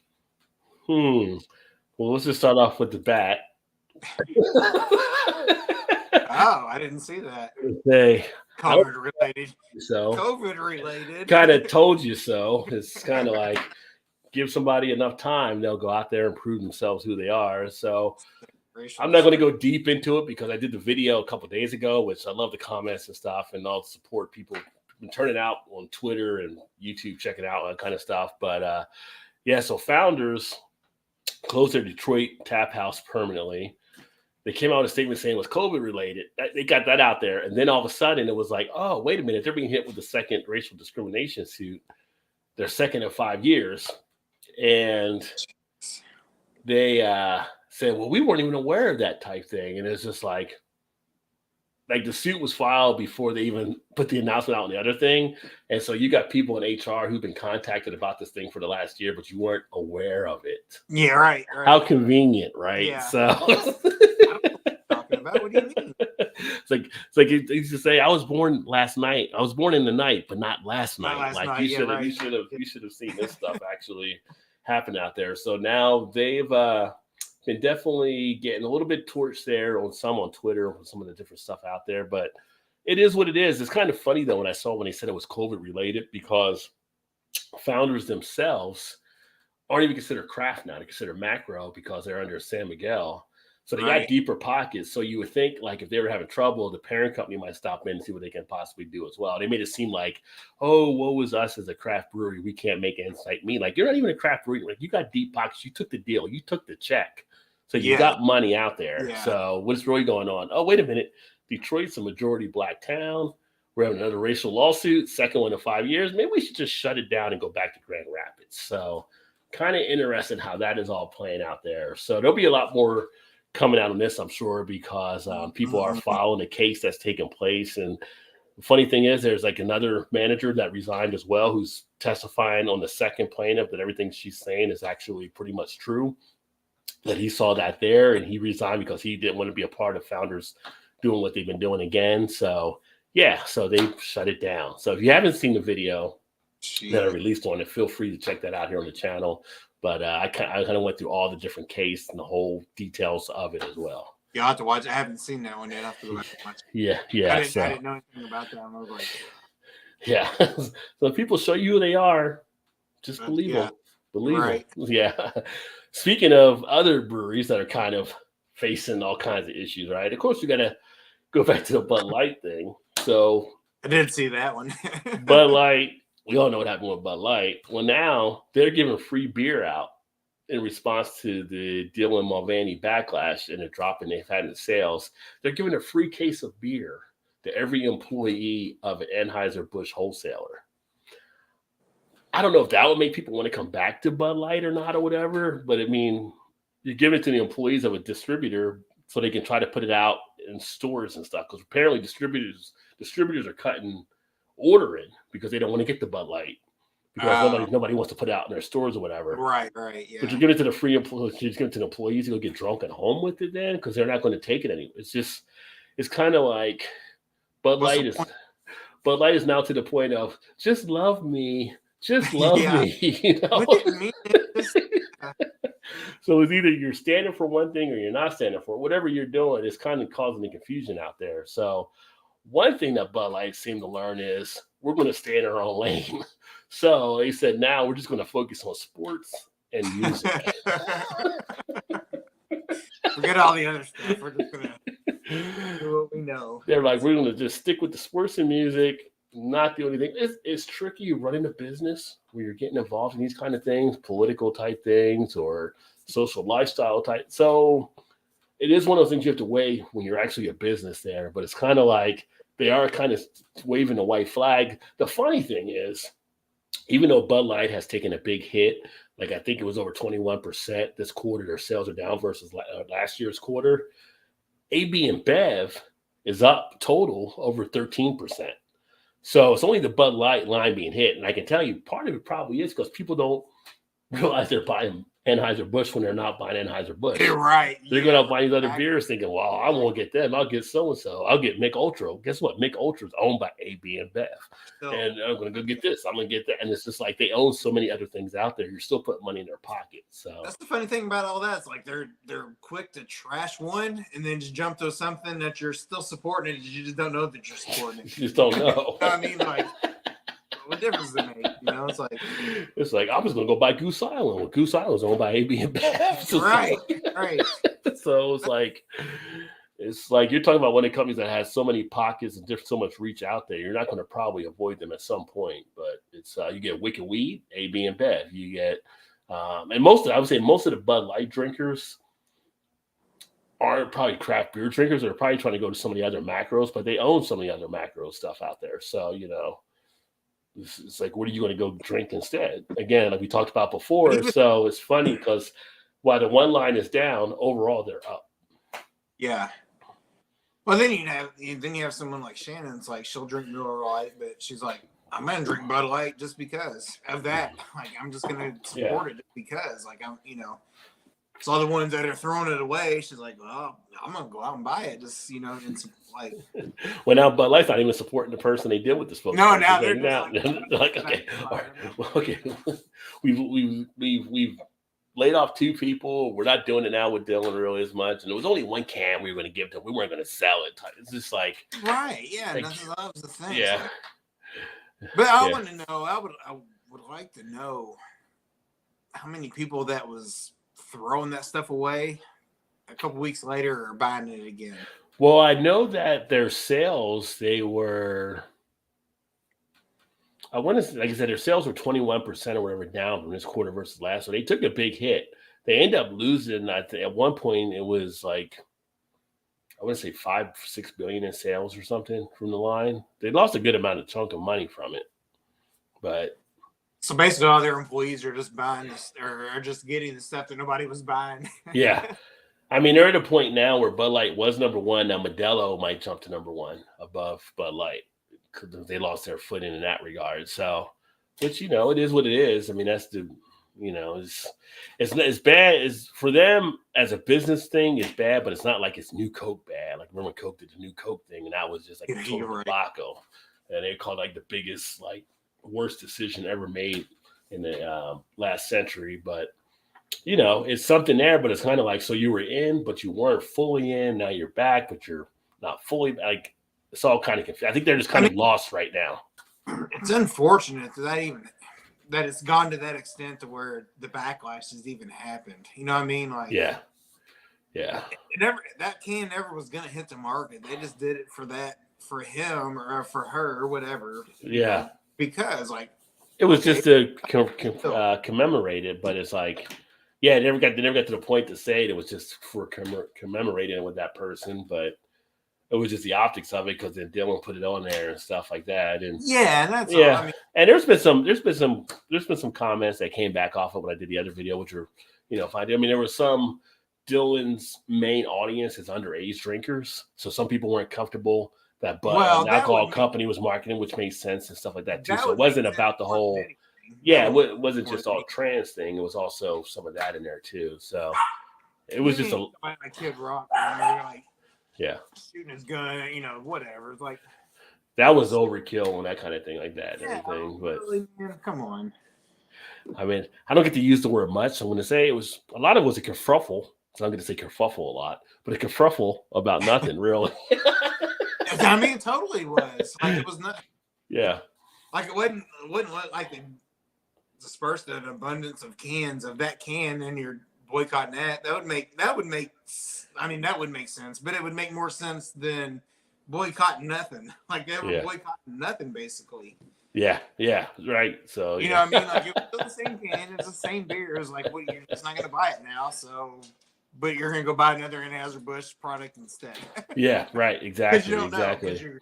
you're not smart enough to even figure that out. It's like, you still gave him money, but okay. Let's see here. So for Eric Gilbert's neck of who was actually neck of North America. So in Canada, a beer generated by ChatGPT, if you talk about all the AI stuff, actually won the People's Choice Awards. They were given at a Saskatoon brewery. So the beer that was created by the computer beat the beers created by the humans. Again, it's interesting because you're seeing breweries start to tinker with this, like other industries are. Could it get to a point where AI could replace some of the brewers in the way they brew beer? The computer's kind of looking at the stats, looking at the numbers, seeing how people react to stuff. And they might say, you need to do this recipe or this formula. It's kind of interesting because some breweries are tinkering with it. But then again, if you tinker with it too much, are you cutting your own job possibly? So something to keep an eye on there. But funny that they won the People's Choice Award there. Boston. Now, Todd, obviously, we know the dog. You're a dog owner, dog lover. Boston is to allow dogs on restaurant patios and beer gardens because before you couldn't do that up there. What are your views about dogs like at beer gardens or breweries? Do you have any views on it? Like I know some people are for it, some are against it. Like dogs and children are the two things. I feel like most of the breweries around here are dog friendly. I mean, being a dog person, I don't find it offensive at all. Like I don't care. Like Yeah. you know, they have dog treat like Our Lady. They always do. They have like local vendors sometimes set up on a couple times a year, or whatever. And sometimes they have ones just for dogs, or they ones that make dog treats and whatever. And they have it's a dog vendor basically, buy beds or buy whatever for your animals. So they'll come and set up there, and it's like I don't mind it. I kind of like seeing them sometimes. We go in there like, oh, look at the dog, and you kind of start up a conversation with the person that has it, whatever. So, me personally, I don't see anything wrong with it, and I don't mind it at all. But Yeah. I mean, dogs don't bother me when they're usually at a brewery or something, everything and stuff. And question becomes, are dogs actually more preferred than actually little kids? I see little kids like kind of drive people crazy or more than dogs do. Because dogs are usually pretty tame that I see there, but the kids are running all over the place and tripping over stuff. I would say yes. I would say most definitely yes, because you're right. I feel like sometimes people take their kids there because they got 1,000 people there to watch them or whatever, Yeah, like I'm not your babysitter. Like, nope, we're just going to get our drink on, so take care of it. You know what I mean? Like, in the meantime, it's not the kids you're really mad at, it's the parents that are getting pissed off. I was like, what are you doing? Why are you drinking? And then the dog's on the leash, and everybody's up bringing off front. Like, no, you're totally right. Like, I'd totally rather somebody bring their dog. Sit there having double IPA, some kids tugging at you. Like, when did I become the babysitter? You're right. I don't even know you, kid. Get away. What are you doing? Yeah. Not giving you no more money. Just go on. Pardon me, sir. May I have some pretzels? Yeah. No. Where's your parents, kid? Yeah. JetBlue. I've never flown JetBlue, but they're becoming the first major airline. They're major now. I remember when they were like just like the kids on the new kids on the block. Oh, that was JetBlue, and they're going to be the first one to bring non-alcoholic beer to the sky. So they're actually teamed up with Athletic Brewing to offer that on their flights. Non-alcoholic beer is getting a foothold on stuff. So Athletic just went to the number 2 brewery for non-alcoholic beer out there. I'm still going to try their stuff at some point. But it's interesting. I don't know if you can get a regular alcohol on JetBlue or not, because I know some airlines have cut back because of some of the passenger behavior. Some people actually flew in the air apparently now at 30,000 feet, but they are doing non-alcoholic. I feel like that would probably cater to like the business person. Yeah. It's like flying and going to meetings, and as soon as they land or whatever, like, yeah, I would like a beer, but okay, non-alcoholic beer. Besides that, it's like, what's the point? Because you're on a plane, probably going on vacation or somewhere else. Like, I wouldn't know, I want something that's got alcohol in it. I don't want no NA stuff. You know what I mean? Like, well, I mean, if you're kind of maybe, I don't even know if you can drink it if you're in AA, but if it's something where you can't really drink alcohol, maybe it's something you can get by with that or something. I don't know. Ooh. I don't know what the AA rules are. I would think you could. Me either, but why would you be able to if it's not? That's what I'm saying. I'm trying to think. I knew some people like in Kentucky when the bars I used to go in Kentucky, when the people that came in, he would always drink like O'Doul because he would drink non-alcoholic, but I don't think he could actually drink actual alcohol. So for something like that, it would kind of cater for those type of people. Now, you know what? So a friend of mine was really more of a friend of my brother's, but I'm friends with him. I've known him pretty much most of my life, and he got into some bad drinking stuff, whatever. So he basically just quit it all cold turkey. Mm-hmm. And we were in a cornhole league at the brewery, Our Lady at the brewery a couple of years ago. But it was at the time when he stopped drinking, but they didn't have non-alcoholic beers. So we were like, okay, well, we'll take care of this. We'll, talk to him and just have him bring some. So they did bring some in for him, and he did drink one every now and again. Right. But he was like, nah, I'd just soon, like, he's like, yeah, I can drink them and that's fine. But I just have water or whatever. Right. So I don't know why you could I think even the non-alcoholic stuff has like a percentage of alcohol in it though, even though it's like a point. It's like 0.05 or something, or 0.5 or something is low. I mean, you have to drink a ton of them to get your level up. Well, yeah. I mean, like Andre the Giant, like 110 of them or whatever, probably to get a buzz. Oh, but yeah. 4,000 of those. Compared to that. But Jeff Lewis becomes the first major to offer that and everything. So interesting to see how that goes. Like I said, there is a marketplace for non-alcoholic beer, and actually some of the younger generations are preferring that now rather than drinking alcohol. They like the taste of the beer. They like craft beer, but they don't want to take the buzz. Why not have it? So, see, I think if you find one that's a good one, like some of the IPAs and stuff, non-alcoholic, whatever, like you said, and it's like you can have a regular one and then mix one or two of those in, drink an actual beer every fourth or fifth one or whatever. If you're that long to drink that many or whatever during at an event or something, it's like, yeah, mix them in. Like, after a couple beers, like, it doesn't matter anyway. If it tastes the same, you're not gonna know it anyway, Right. Lawson's done some good stuff. I finally, a couple years ago, was able to get my hands on some of the Sip of Sunshine, and I'm gonna say that was when I lived up to the hype. But they are actually now making a switch over as well to the 19.2 ounce cans. So we've talked about this numerous times on the new can size out there. More breweries are heading that way. So now you can get a little bit more ounceage. I don't know if that's a word or not, but maybe it is now. Somebody get Miriam on the phone. But ounceage of the iconic Sip of Sunshine. I wonder why that is, though. They found something. I mean, 19.2. If you get Sip of Sunshine itself is usually a 12 ounce, so you get 7.2 more ounces, but you don't want to go full 22 ounce, I guess. But it's going to be that much more of a thing to go if you went to the 22 ounce. But 19.2 is a beer and a half. Yeah. Give or take, but still, I don't understand. Like, I don't understand the fascination of a 19.2 can.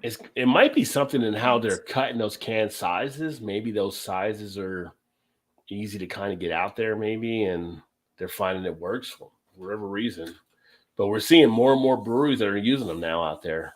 I mean, is it a price per ounce? Is it cheaper? Like, if you buy a 19.2 can compared to a 12, like, I'm trying to think, if I get like a 19.2, you know what I mean? If I get like the Atomic Torpedo from Sierra Nevada, a 19.2 ounce can I can get from one of my local shops here, I think it's like $279, which isn't bad for a 19.2 ounce can of that. if I was going to get a 12-ounce can of it, I think the 12-ounce can might be $1.99 or, $2.19 or something like that and everything. So for that extra 7 ounces, seems worthy of the jump. Yeah. Yeah. Because I think wasn't that Zombie Ice? Wasn't it in 19? That was 19.2 as well. Yeah. Yeah. So that's what thinking three when I fourths. got out, Yeah. it was a big can. Which I do like. If you guys haven't seen the Zombie Ice video, make sure to check it out. I do like the Zombie Ice Undead Double Pale Ale they actually did there. So kicking up the ABV some. Now I've seen a 6-pack of that, but I think it was just the 16-ounce cans in the 6-pack. Did they have? Was it 16 or 12? 16? Oh, you know what? It might have very well been a 12-ounce. I didn't look at it close. I'm not really sure. I just assumed it was a 16 because everything. Because a lot of times the 16-ounce cans they're doing like 4-packs of now. But I think it was a 4-pack. You know what? It could have been. I didn't look at it that close. Honestly, I don't really know, to be honest. Yeah. I'm not sure if it was or wasn't a 6 to 4 or a 12 to 16 ounce. I'm not really sure. So Epic One Water Brew. This is out in California. They made a cold style beer that is made from recycled wastewater. Do you think you could ever think to drink a beer like that, knowing where it came from? Now they say the water's clean, it's crisp, everything's fine with it. It tastes good as far as the beer and all kind of stuff. But in the back of my mind, I kind of think that would still be out there. Yeah, if you knew it ahead of time, I'm not really. That'd be an obstacle to hurdle for sure. Right. If you knew that it was coming from somewhere that was like a wastewater facility, whether it was cleaned or not, I gotta think it still lingers a little bit. Now that reminds me of the town over from ours. They have trouble with their water for whatever reason. It's clean and pure, whatever, but when it comes out of the tap, it comes out brown. No.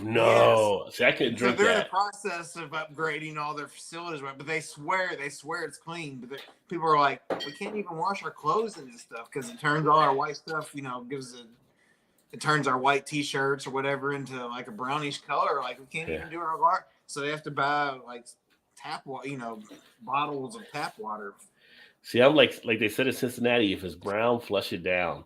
Just like. And it's been that way for years, but I'm like, I don't care if you tell me it's clean or not. When it comes out looking like that, I'm not drinking it. I don't care if you say it is or not. So I would be like, in the same sense, I'd be like, if I know where it's coming from and you tell me it's good, I still probably ain't drinking it.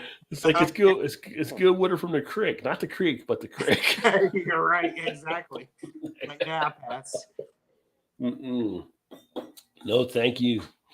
And then finally, in beer news, Narragansett announced the relaunch of its flagship light lager, the refreshing Atlantic Light. So for those of you like the light beers out there, I gotta tell you, Narragansett is not a bad lager to actually kick back and enjoy. So I'm kind of interested to see what they do with the light lager. It's always, I've never had an issue with it. I always feel like whenever I have it, it's just like a nice, refreshing thing. It's one of those beers you drink and it's like, I don't know why I don't drink more of these. Like sometimes when I just want something light and just going and easy drinking. Honestly, I can say I've never had it. You never had Narragansett at all? Oh, it's pretty good. I mean, if you're drinking one of the macro beers like Bud or Coors or Pabst, it's like you can get Narragansett. I think Narragansett is what solid choice to actually go. I honestly don't know that I've ever seen it, to be honest. I wonder if you get it in Indiana. I don't know. I don't think so. I mean, I'm not saying we don't. I know they get it in Kentucky. Yeah. You do get Kentucky you would have. You probably get it in Louisville, probably, but yeah. Speaking of Louisville, I have to look for it. I wish, because we listen to LL's radio at night and stuff like with Roxanne Chanté's on there. Yeah. Will somebody please tell her it is not Louisville? Every time I hear her say it, she's like, "Oh, we got so-and-so on the phone from Louisville." There's one guy that calls in every time, and they're like, "Oh, I forget what his name is." Like, "Oh, we got the one from the city of the greatest, Louisville." I'm like, and obviously, she's always talking about Muhammad Ali, the great one from Louisville. I'm like, no, it's not. Come on, Sean, that's not how you say it. I'm like, somebody please tell her it's Louisville. Yeah. I heard her say it tonight when I was listening to the radio. I was like, stop saying that. I need And to it's call. probably the same person because that dude always calls all the time. He's like, I need to get a message in the Cool V and be like, "Hey, tell Shantae it's yeah, Louisville. It's not right. Louisville." You know. There's no S in it at all. Yeah, Like, yeah. pronounce it. Like Illinois. You don't say Illinois. It's like Illinois. Louisville. You don't say Right? Louisville. Yeah. You don't say, yeah. It's silent. Like, you're killing me, Smalls. You're killing me. Well, that is the beer news. Let's get back into checking some of the comments.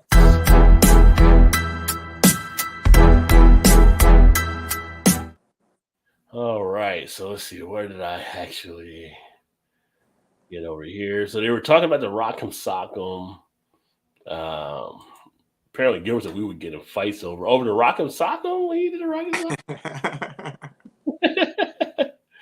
There's the founders stock may not shoot to the moon anytime soon. No, it'll be interesting. But again, it's like, I mean, they took the check. The owners and stuff got paid off for the brewery and all kind of stuff. So it's kind of like, it's interesting, the whole thing. So we'll see what they do in Grand Rapids. They teamed up with the 76ers, I know, last year as well, which is, I thought was funny in itself because why are you teaming up with the 76ers, not Detroit, when you have the Pistons, right? And it's kind of like, people probably don't want to team up with you there in Detroit because they kind of know some stuff going on. Kind of tells right there, like the who was the one that bought him? San Miguel. They're out of Spain, I believe. Yeah. So it's like they really aren't doing anything with them because they're still letting them be founders. Yeah. Yeah. They're still doing the same shit that got them in trouble years ago. You know, it's like, I feel like San Miguel. So San Miguel also bought Avery Brewing. So I feel like they bought Avery Brewing, right? And they got, we got, Wally Beaver over here, nice, clean, doing their stuff, blah, blah, blah. And then when they got founders, they got Eddie Haskell, the guy that's just screwing everything up. And they can't get rid of Eddie. So Eddie's just there at this point. They're like, gee, Mrs. Cleaver, yeah. Okay. Now you're stuck with Eddie Haskell. Mr. Nice Guy until you turn your back and all of a sudden it's something different. Like, mm-hmm. Yeah, that's what it was because Gilbert couldn't think of the name, he said. I think a lot of people don't know about the first founders lawsuit. Hopefully the truth comes out before more people this time. Well, yeah, hopefully. I mean, the video I did, I kind of went back to it, but I have stuff on the channel from the first one. And when I was clued into the first time with founders, I mentioned this in the video I just did, I was connected to a craft beer lawyer in New York who was actually documented everything from the first lawsuit. So he was providing a lot of the details of all taking place. Plus, I actually know Tracy, that was the one actually in that lawsuit and stuff. Obviously, I don't know what was disclosed when they did the final settlement on everything like that and everything, but I know issues that were taking place. And I also know people that went to the Detroit location as well as Grand Rapids location and pretty much had that vibe of like the not welcome type experience type thing there too. So there's a bunch of stuff that was going on. And when you have it coming from top management down, if you have some of the employees in there that kind of think in that kind of way, they're going to do the same thing because they know management's got their back and stuff. So it's an interesting type thing there taking place. So we'll see what happens. It's still amazing. Like I've still come across people that have no idea that has ever happened. That was the thing. Like the first time around. Like that is. Well, I mean, if people aren't fully into it, then they just don't know. I mean, I get that, I guess. If they're not fully into the but beer I'm talking scene, about people that are kind of into if you're into the beer scene and you're saying you don't know it, then I'm going to say you're not really in the beer scene. You're right. There's no way for you not to know it at this point. Like it's not been a bunch, but it's been people where you think would have known, and they're like, I don't even know what you're talking about. I'm like, you don't? Like, how do you not know? How do you not know that this thing?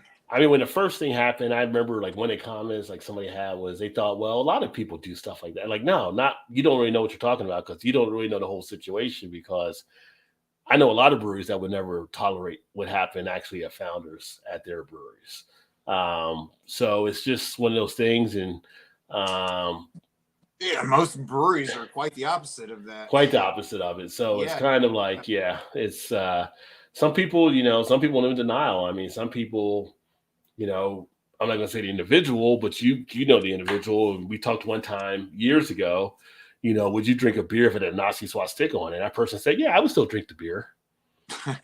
You got some people that just have that kind of thinking out there, Right. So it's just no, I'm not gonna pretend I haven't drank a Founder since then, but I personally haven't bought one myself. Right. Because we talked about like you had stuff there. You were asking me. I'm like, I mean, you don't.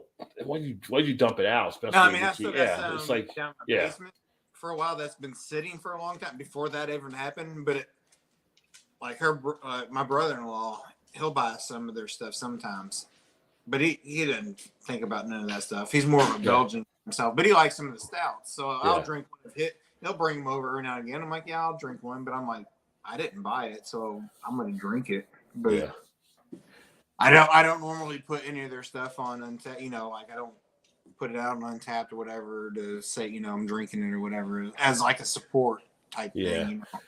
Well, I mean, I know that I've had some people that they'll see and they've like people in stores will say, "Oh, you should try Butcher Bud." I've had some friends I know that like they'll give them a beer in a Founder's glass and they'll tell them I want a different glass. And like, what do you mean? They'll break down the Founder's thing and they're like, "Well, we had no idea," type thing. And I've had some people that have brought up to some of the stores and some stores have actually stopped carrying their stuff when they found out something. So it's some of the store owners, some of the bar owners, they may not know because they're just getting stuff in from distributors. You know what I mean? So it's kind of being stuff out there. So until some things are kind of brought to them and stuff, but it's tough to think if you're in the beer community or you're in the beer brewing business or you're whatever you're doing to not know at this point. It's a little hard to believe. I mean, there's some pockets that might be the case. It's just, a little hard to believe that and everything. Let's see if I still say if anybody wants to loan me money to buy stock in Budweiser. Hey, you know what? It's a good time to put some money into. Well, actually, the AB and Bev, like I said, it was up 13%. So overall, as a company, they're doing fine. So it's just one line that's being hit right now. It's kind of like Sam Adams. You could buy probably truly hard seltzer for real cheap right now because they've been hit like crazy. But my girlfriend hears this channel for next room occasionally when she's smoking weed. She loves Roz. Oh, well, thank you. I appreciate that. I try to bring the love and the humor everywhere I can. So, yeah. No problem. Now it could be mine. We don't know it's yours. She might just think it's yours. It could be mine, maybe. Probably not. But I've been told I'm infectious. So I mean, which first time you get told that, you worry about like infectious. Is that like some STD type? But no, it's a good way. Good infectious. Right. So Let's get this straight first. Is that a good thing or a bad thing? I'm not really sure. JT said no problem with dogs in tap rooms. Kids can be a problem though, but it's almost always because of the parents, not the kids. Well, yeah, it's the parents let their kids run away. Like parents coming in, they want to drink, and their kids are all over the place. It's like, are you paying attention to your kids here? Because they're all over the place, and it is what it is. I mean, I think that's a lot of the breweries that I've known more like around Cincinnati and stuff. Because I actually went to Pickett Brewing here a couple weekends ago. And I noticed they didn't have them there, but a lot of the breweries will have like board games and all that kind of stuff. I don't know if they're always for the adults or sometimes for the kids that come in as well, but just to keep the kids occupied or something. I mean, if you're bringing them there, you got to keep them occupied. You're right. Nobody else's responsibility to watch your kids. You're right. When they're trying to have a good time. But I thought, I guess what they do, they're just like, go run around. There's a bunch of people here. We'll just let, they'll all take care of you. And that's the thing. You got to be careful with it because kids, when you're kids, a lot of times, depending, unless you're in a shell, a lot of times you're friendly, right? Like you're going out and kids will walk up to you and say hi and they want to meet you and kind of type things like that too, which is, being a kid and just learning the world and stuff. But it's just like, I don't know if I'd ever walking around the brewery kind of doing that and somebody like knocks them out of the way or drops beer on it. You just don't know what could happen where somebody's right. Yeah. Right.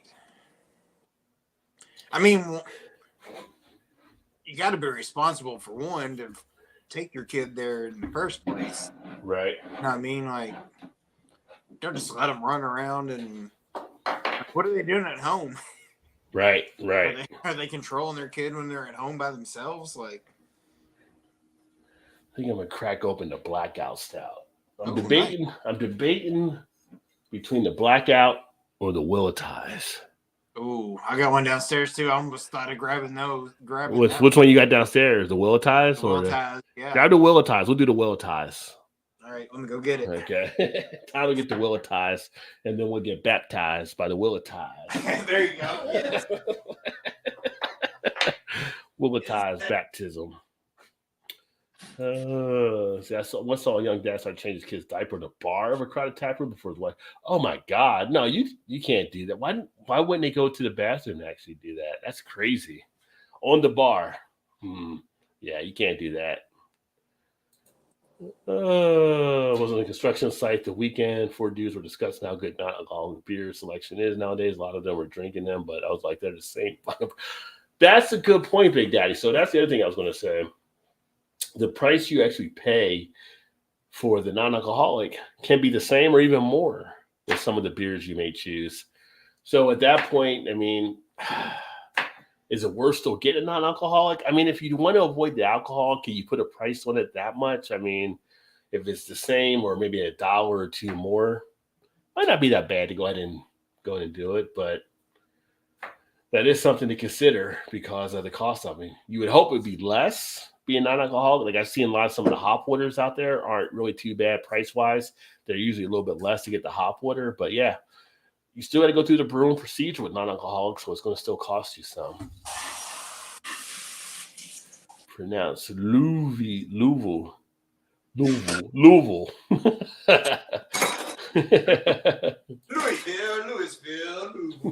Yeah, she said Louisville, and it's like, would she stop saying Louisville, please?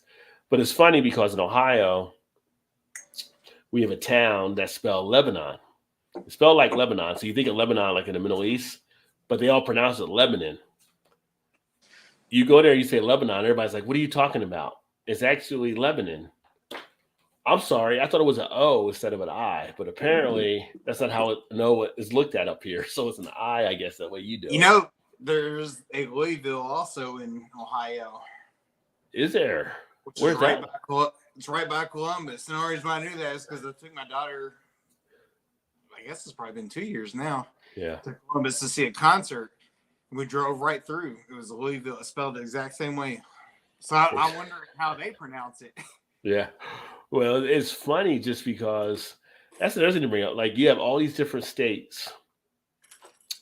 How do you not have different names for stuff? Like you have states where they copy duplicate names on things. And it's just like, shouldn't you state? I mean, obviously there's a lot of town names out there, so you might duplicate at some point. It's just funny when you see it happen. Like, so Todd has his Will of Ties. I'm going to crack open my Will of Ties. Will it ties? Will it ease?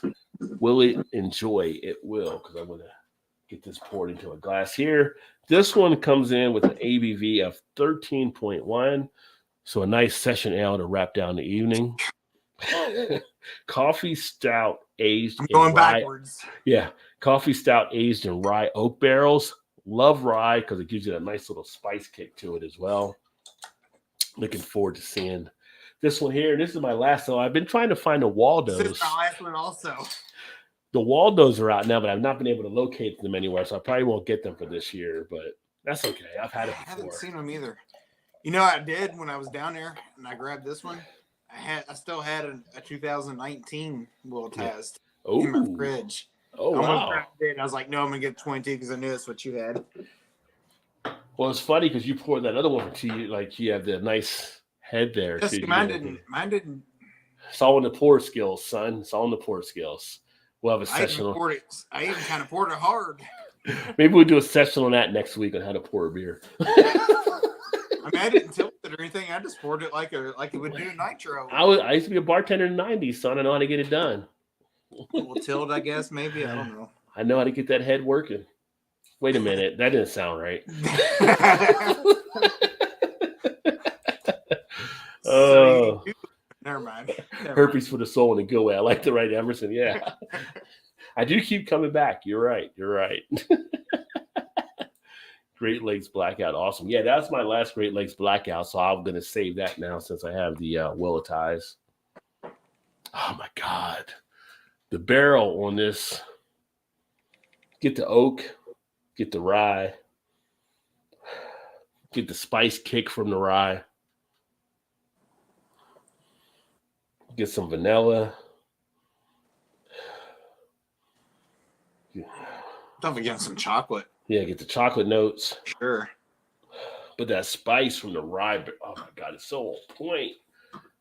I got to give it up. Lagunitas knows how to really make some decently good beers. I mean, I know, and for a good price. Yeah, they don't try to soak you in the price either. No, not at all.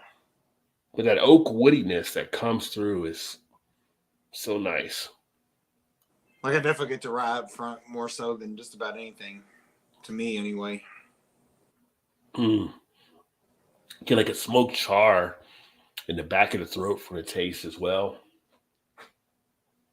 Spice, oh, that chocolate, creamy from the body. Yeah. This is good shit right here. I'm trying to see. Almost got like a little bit of a milky type feel to it as well. Yeah, it's definitely smooth and creamy. Mm-hmm. Sensation to it for sure. Trying to figure out, does yours have a date on yours? Lagunitas, I don't think usually has a date as much on their I haven't stuff. seen one on mine either. I didn't think. Which is the one knock on it. I wasn't sure. I feel like I've had this one for. Give them the old Greg's beer reviews. Come on, guys, get a date on right.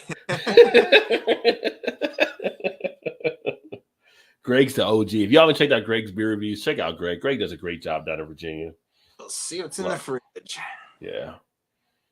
There's no date on this one here, but oh my God, just from that first sip there, just the lingering of the flavors are still in the mouth. Still getting the oak, still getting everything. Kind of explosive. Yeah. Oh shit, Golden State is blowing out LA, 97-74 in the third quarter. Klay Thompson's on fire tonight, 8 of 11 from 3-point range. Yeah, I figured Golden State would bounce back tonight. That's crazy.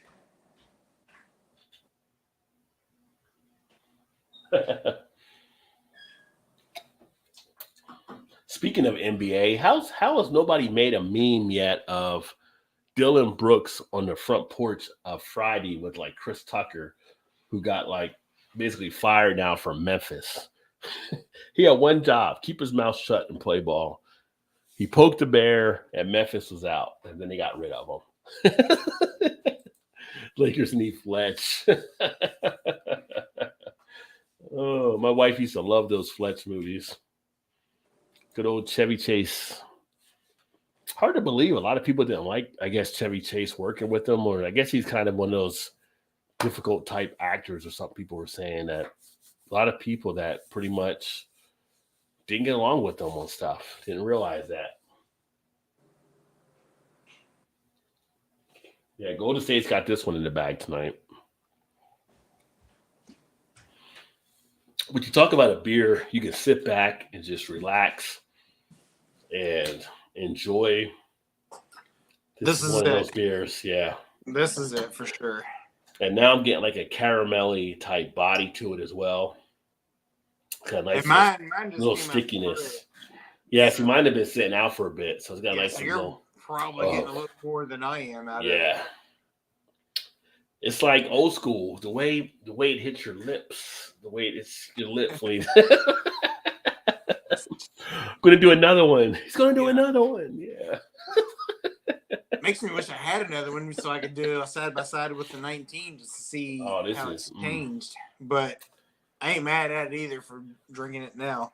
I saw that trend. I actually cracked up when I saw they had one with Don Lemon and Tucker Carlson for the Friday meme. I was saying when you were going, like somebody should have a Friday meme with Dylan Brooks getting fired from Memphis because he ran his mouth about the Lakers. But I haven't seen it out there yet. But they had the one with Tucker Carlson and Don Lemon on the front porch of Friday, like Craig and Chris Tucker, like Ice Cube was, like being fired. Like, oh man. Did they get fired in the same day, or was it like same day? I was gonna say, yeah, and the thing that was bad, like Tucker did his show Friday night and got fired Monday morning. Don Lemon did his show Monday morning, got fired after. So they made Don Lemon actually have to go to work, and then they fired him afterwards. That's like a thought. Yeah, I never really heard a lot about Don Lemon. But Don Lemon's thing, and it might have been more in it, but I thought Don Lemon was going to have an issue from the week before when he interviewed the Indian American running for president for the Republican side, because they kind of got into it some. And I'm just thinking, like, this ain't going to end well probably for Don on some stuff. Because I felt like he was already on thin ice on some of the stuff there. And I think that kind of was when he went through the ice.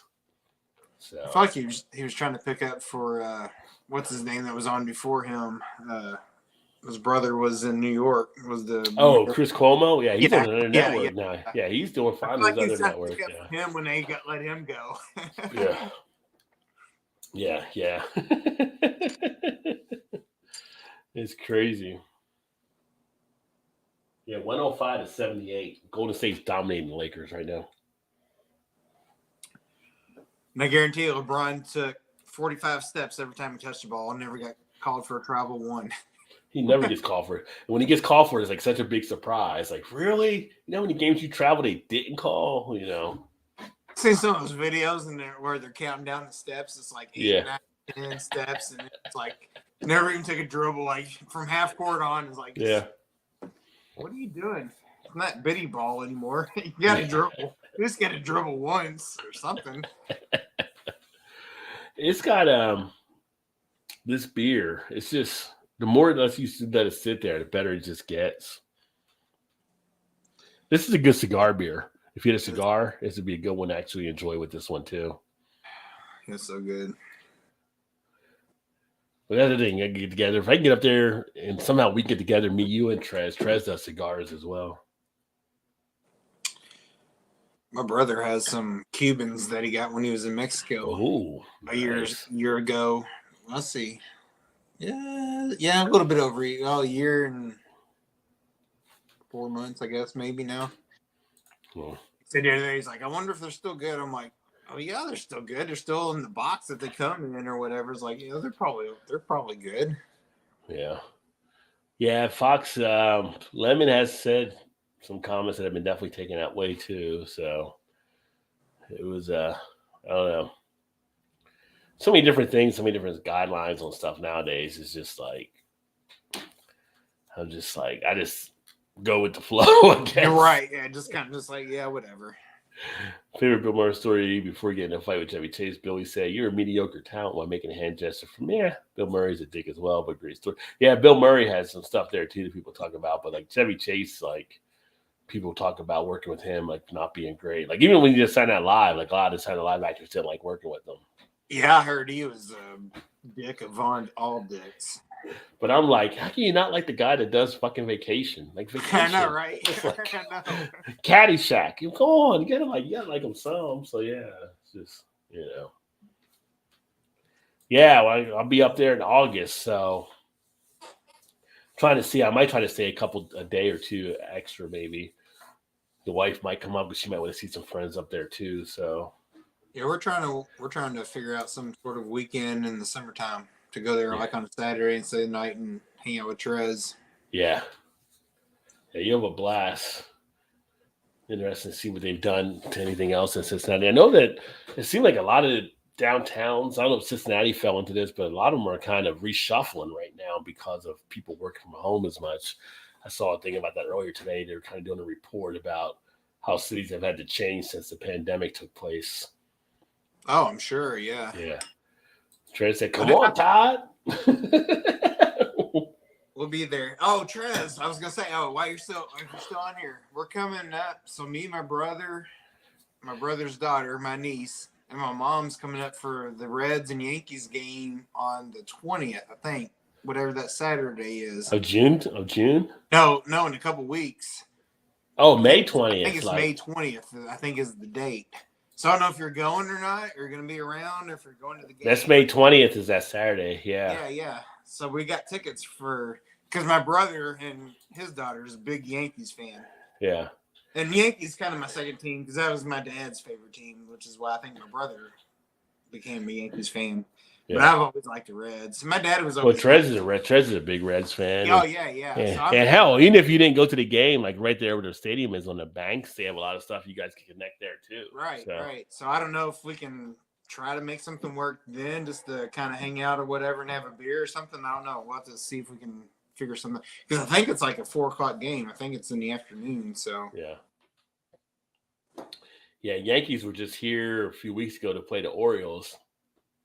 And then you always forget like how close you are now that I'm here, like because we're across from the parking lots that go to where the stadiums are, and they fill up. Like you drive from New York down here, And if you're coming from Jersey, a little bit less, but you're driving down within 3 to 4 hours. So people come in from New York all the time and So watch that series. is the baseball and the football field right next to each other? Yeah, it's kind of like Oh, Cincinnati. Yeah, okay. so I have the So Camden part Camden's because we right can actually there. see into part of the Camden Stadium from where I'm at, and then like quarter of a mile is the across the parking lots is the Raven Stadium. So you got the big Ray Lewis statue next to the Johnny Unitas statue over there, which is pretty cool. Oh, so what's been the town news since Lamar got his own contract? Oh, in they the were highest? they Was were going everybody to thrilled the about it? people were pumped when the draft hit and the contract deal I was was, done I that was day. hoping, I was like, as a Colts fan, I was like, oh, just trade for him. I don't care. Give up four first-round picks again. I don't care. Just get him. Just go get him because you ain't got a quarterback for one. Just go get No, him. by the time they went to the draft, it was smiles and people were pumped up that day because they had So I signed was Lamar, wondering. and then going to the draft, it was like, who else can we get now? So yeah, I was wondering how the perception of that yeah. place, if it I was. tell you what, AFC North is going to be kind of crazy with. I don't know how Watson will be because the rust on him up in Cleveland, but between Joe Burrow and between Lamar here, it's going to be kind of interesting. And who's the Steelers quarterback now? So I was going to say, who's the Steelers quarterback? Okay, I don't even know who the Steelers quarterback was last Is it year. Mr. Trubisky? Is he still there, or is it somebody else? Because I haven't watched the NFL as much, so I can't think who the Steelers have. No, I don't. Honestly, have no idea. have no idea. Let's see here. But I got to think Watson, even though he's not played for a couple of years, I got to think he's still going to be. Kenny Pickett. Oh, Pickett. Okay. Yeah. Oh, yes. Yeah. And he was actually pretty good when he came. Yeah, when he got to play, he was actually pretty good. Yeah. So AFC North can have some action definitely taking place, although Trez is a 49ers fan, so he's out on the West Coast. He loves his Niners. Yeah. Niners. So you're a Niners fan of football and a Reds fan of baseball. How does that work? It's like Lady Gaga. He was born that way.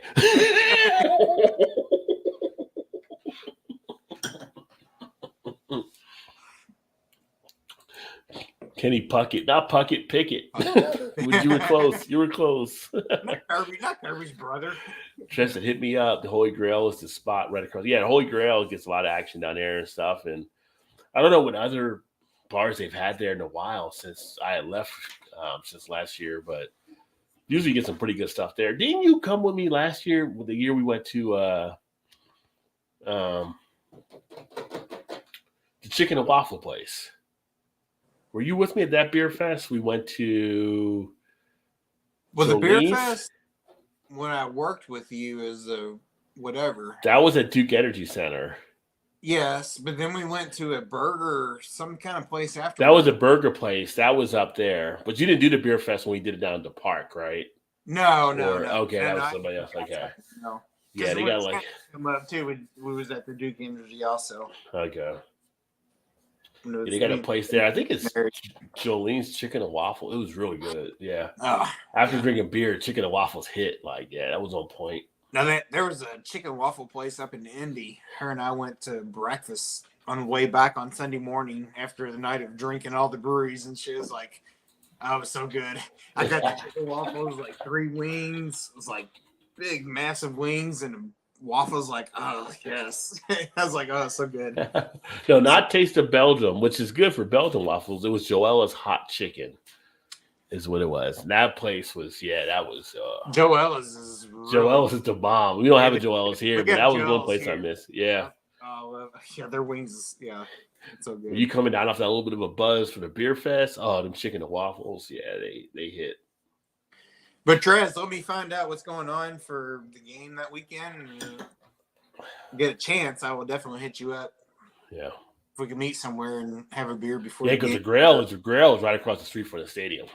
So it's right there when you come out. So worst case, me and my brother will go and meet him for a beer or something and then go in. It depends. I don't know what the plans are, so I don't know how early we'll get there, but meet up at Jungle Gyms. You can drink at Jungle Gyms while you shop.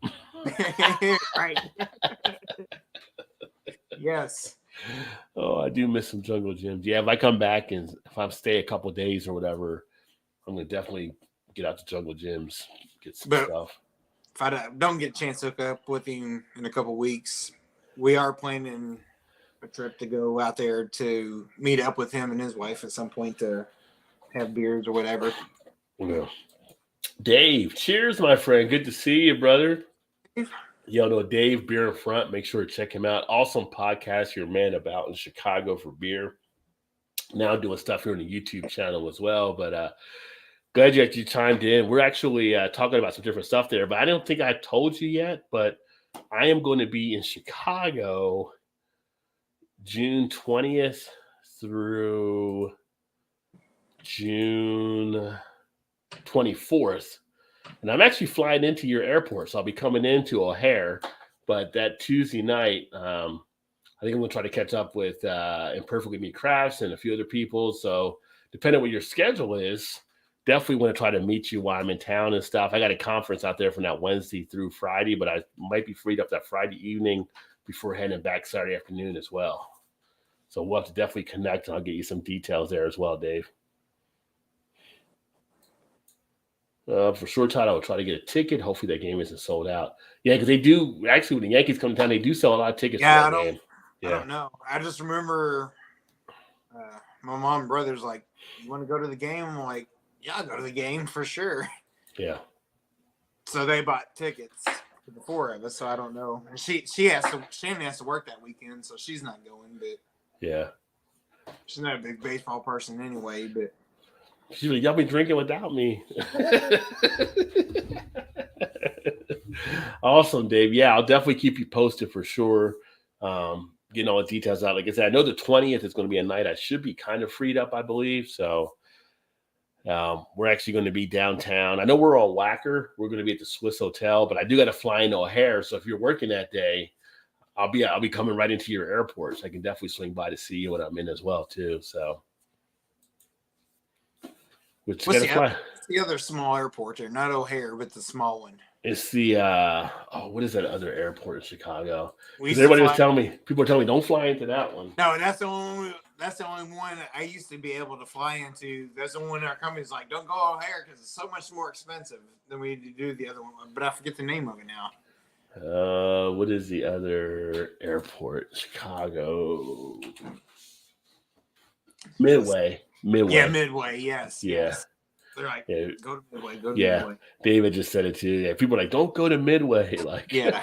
I remember like the day before we were flying into Chicago, and it was. I think they had a bunch of snow or something, and there was like 2 or 3 planes that slid off the runway at Midway. I was like, oh great, that's where I'm going. It's like that's where I'm going. Yeah, I think Midway is like. Nice knowing you. I don't know if it's cheap or whatever, but yeah, but it's like everybody's like O'Hare was the one that was easier. Plus, I get a direct flight from Baltimore coming in, but it's like I guess I got to take an Uber or a taxi about 30 or so minutes to get down to Chicago or whatever. So, which is fine. Midway probably was cheaper only because the place I used to work for was just a one-man family-owned business or whatever. So they were, just go to Midway instead of O'Hare. It's like, okay. And JT, I think I told you as well, or we were talking about it before in the show, but yeah, so the 20th through the 24th. And then Big Daddy, you're there in Chicago too. So that's when I'll be up in the area. So if you're free, I'll get, as we get closer, I'll have more details on stuff. But I would love to meet all you guys up there while I'm up there and have a good time before I go through the thing. If you can get everybody together, you'd have to definitely do like a live. Just a live from somewhere. Even like 10 minutes. Just to post it. Like, hey. Oh. Uh-oh. Earthquake. Hold on. I'm still here. Man down. Oh, you had me laughing. I hit the table. Give me 1 second here. Oh, blame me. Okay. Get the camera back up. We get the full view of the room now. There we go. Well, it was either you had me laughing or was the Will Ties kicked in? It was one or the other. I mean, I'll take the compliment of me making you laugh. So we'll go with that instead. I mean, the Will Ties, It could be that also. The 13.1 mic caught me off guard there. Snuck in a jab. So, yeah. Low blow. But I got the monitor here on the back of another table and I bumped it. That's what caused it to kind of fall there. Trent's like, damn, Ron, what happened? Man down, man down. I was like, man down, man down. They said, Tom, we're going OSHA on you. Yeah. I need to get workers' comp. Yeah. Right. Group Chicago photo would be awesome. Big so. Daddy said he's actually down. So, yeah. And I know Mal and Chew are down as well. So, yeah, if we take a group photo, people will actually see who Chew is now, probably. So, no, he'll be off the camera. All you see is his hand. Chew will be taking a picture. Or it'd be like Mr. Wilson with the fence, or full time. He'll have his hands in front so he can't see his face. Chew may have the best handlebar mustache as Raleigh Fingers. That's all I'm going to say. I mean, I've seen Chew. Yeah, he's got the handlebar mustache working. So I remember when they came down, he had a gadget that held up his mustache so he could drink beer. Did he really? Yes. That's I was like, what are you doing? He's like, some of the mustache don't get in the way. I was like, okay, makes sense. Yes. That's the sign of a man of distinguished style, right? I've got a mustache holder. Yeah. He's like, push it up, drink a beer. I was like, this seems like too much work for me. I don't know. See, he's got skills, I guess. So, yeah. No doubt. That is funny. Yeah, so I'm looking forward to that. That should be a good time to get out there and have a blast and meet up. So, no, you would definitely have to do record 5 minutes, 10 minutes of it, just be like we did when you come down there. It was with Joe and Eric. Yeah, that was when we all just hung out, whatever. Like, even if it's just 10 minutes, just film just a little bit of it. Yeah. Like, that'd be good. Yeah, that was such a fun time too. Yeah. Oh, that was really fun. Yeah, it was so funny. But Joe's dad Jack was like, "Oh," like for the beginning, he's like, "Oh no, you guys do your thing. I'm over here." Nobody. Jack's like in all the stuff. It was hilarious. It was funny. Yeah. No, that was a blast.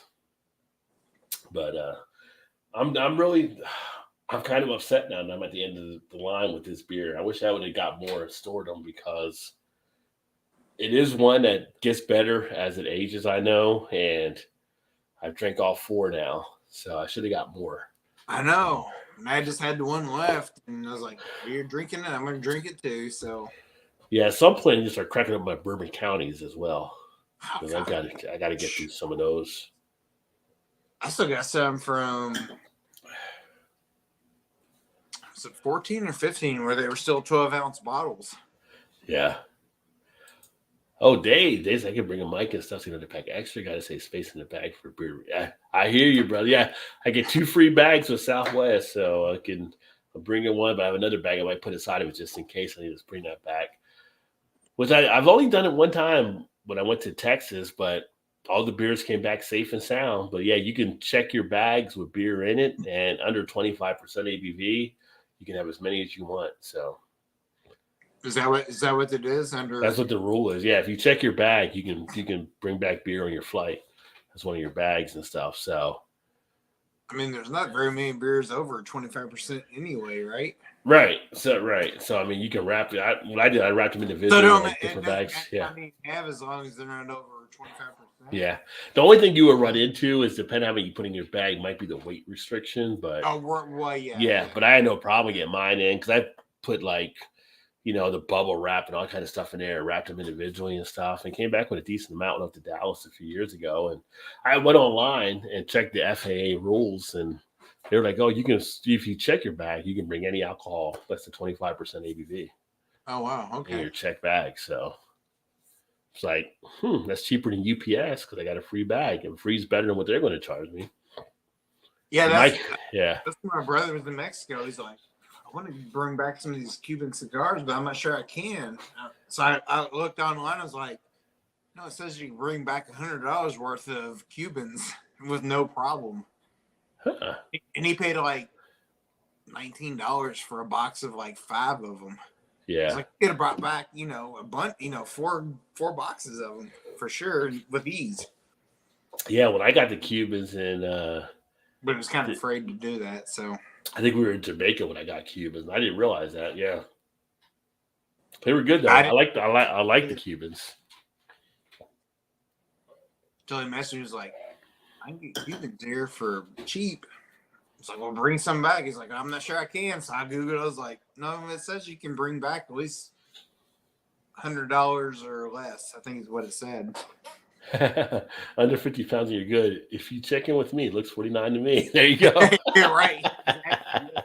Yeah. Well, that's the thing. Like, so they always say like under 50 pounds, but if you got 2 bags and if one is 40, technically can't the other one be 60? Because I mean, you still got 100 between the two. I mean, it should be.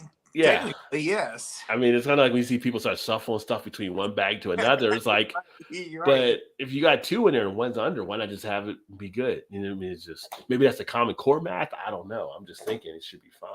But yeah, that would be way too easy, Rod. You can't do that. Can't do that. Do schools still do Common Core People, math? no. I haven't heard much more about it in the last year or so. I don't know if they're still doing Common Core math because that created again quite the kerfuffle. Because I don't get to use kerfuffle as much nowadays. Quite the kerfuffle when it happened. So I don't know if people are still using Common Core math out there. But I remember when it came out, it was like setting off people like crazy. Like, what do you mean my math isn't right? This is how we did it back, 1975 or whatever. But that's the way I used to do. Daughter was like, 2 plus 2 is 4. She's like, no, you gotta do like 1 plus 1 plus 3 plus what? I was like, oh, that doesn't even make no sense. What are you talking about? I was like, is it the answer the same? She's like, yes, the answer is the same. She's like, but I'm gonna get it wrong if I do it your way. I'm like, well, I can't help it. Then I don't know what you're doing. I don't understand that at all. Like, let's do 5 more steps to get the same answer as 1 step. Yeah, Common Core, man. That leads you to the Charles Barkley. That's terrible. That's terrible. That is terrible. Oh, the reason they got rid of mathematics now, opinion based on ideology. But we haven't gotten the Emerson trick question for tonight. So before we sign off, Emerson, anything you got out there you want to pose as a question as far as your parent options or whatever 80s nostalgia, 90s nostalgia? You got to come up with something, right? Like true. He hasn't posed that question yet. Yeah, he hasn't posed it tonight. So it wouldn't be right going into the weekend without having an Emerson question out there to make us think a little bit. Usually there's more than one, but usually we'll take one for now. Yeah. I saw a thing with Top Gun. So I didn't see the new Top Gun Maverick movie yet, but I was reading a piece about how Tom Cruise, I guess, when they were shooting it with Val Kilmer, was almost in tears. Like, I guess the reunion and stuff. I guess it was that sentimental, having them guys all back together. It was pretty good. And that's the first time we actually went to the movies and saw it. And that's the first time I've been to movies in years. Yeah. And we saw that, and I was like, she wasn't as impressed with it as I liked it. I thought it was good. But I also liked the Val Kilmer part of it. Is like, you could kind of feel like it was kind of the sentimental value of it. It's like, Yeah, Kilmer was always a good actor and stuff. I mean, I know he's got his voice thing now, so he's not acting as much, but he was always enjoyable. Except when he did Batman. When he did Batman, it was just like, he's just not the right fit there. I feel like a lot of people failed at Batman. Yeah, you give him a pass for that. Like, we know you're the contract. You gotta do it. Blah blah blah. Right. So it's like, but he always like Tombstone. Just like, I don't think there'll ever be a better Doc Holliday than what Val Kilmer played that role. No, there's no question about that.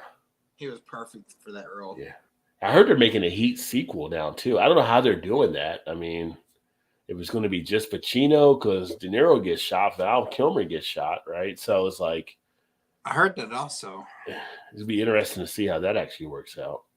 Is it like maybe they're kids or something? Maybe, but I don't know. I don't know either. And then I heard this is the last season for Kevin Costner on the show. That Kevin Costner's. Yellowstone. They got like some stuff happening, some static there that Costner's pretty much done with it or whatever. I've heard that too. Yeah. So is that in the show or? I think they're planning to go on without him or whatever. But that 1817, the one he did with Helen Mirren and Harrison Ford, not 19, the one that Taylor Sheridan did. Yeah, that one got canceled. Oh, it did? Yeah. So. Jeez. Yeah. So I will say I watched. Have you seen Tulsa King?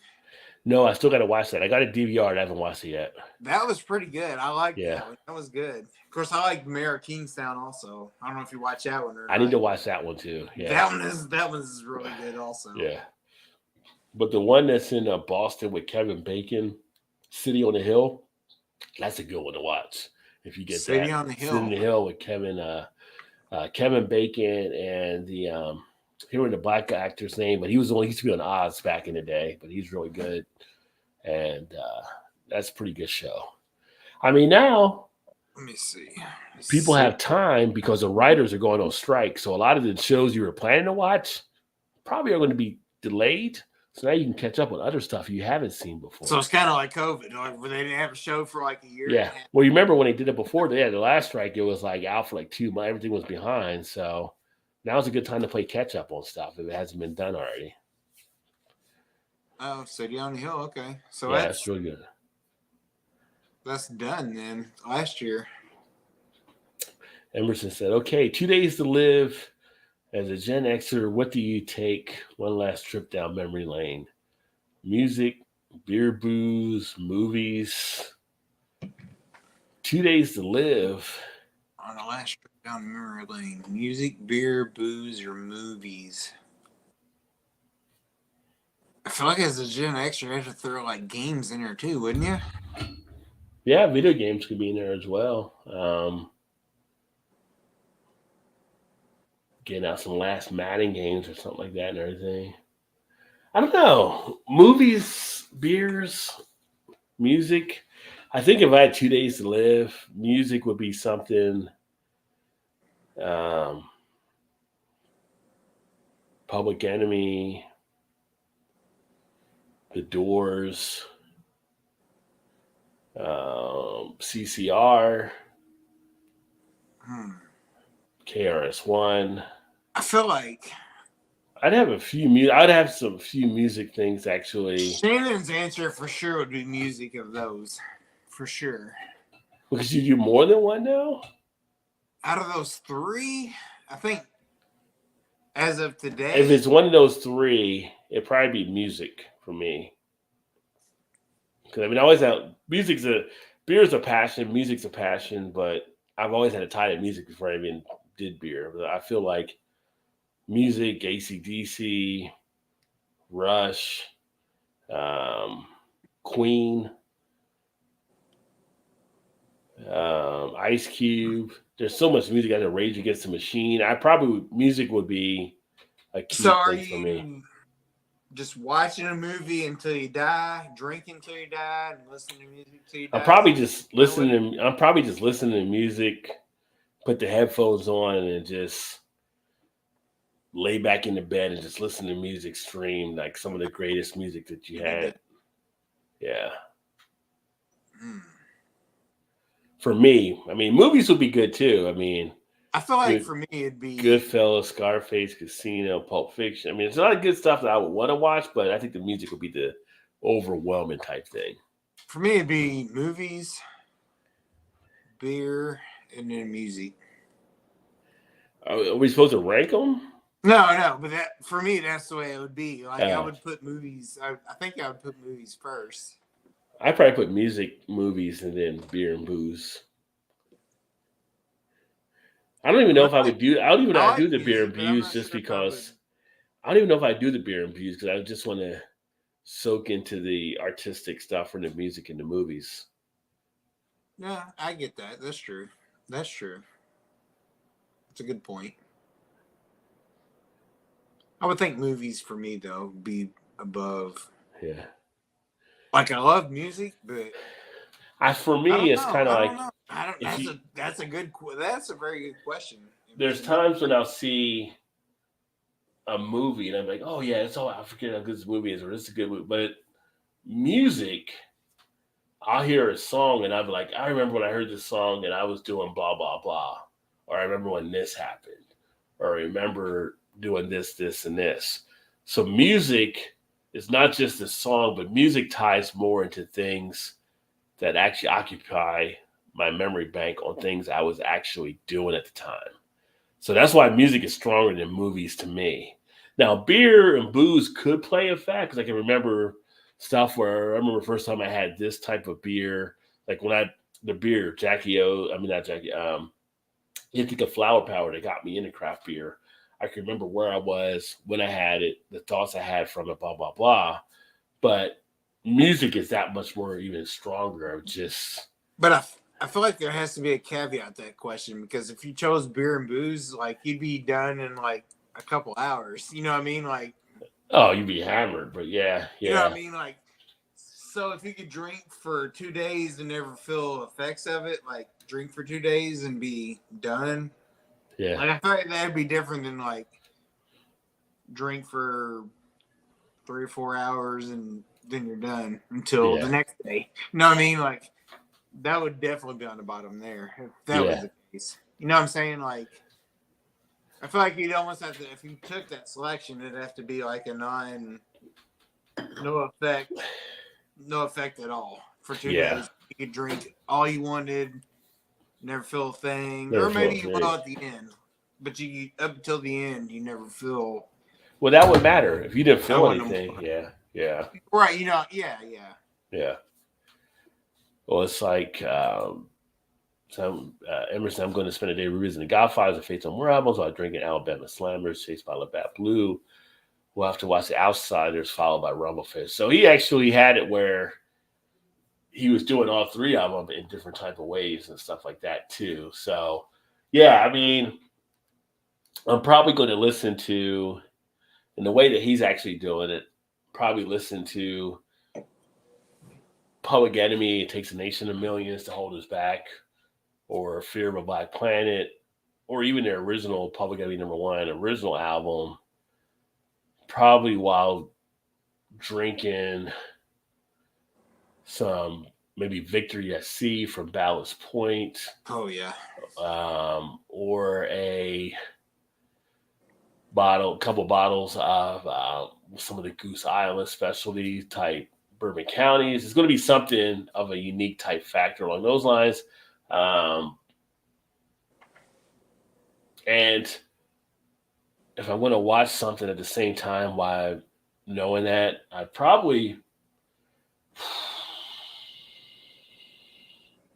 watching the movie is a little tough. I'm going to say because I'm a big gangster type fan, so I'll probably be watching like Scarface or Goodfellas or possibly Casino, um, at least to start out, and then maybe something else, Pulp Fiction, True Romance. I'm a fan of the True Romance movie. I like that movie.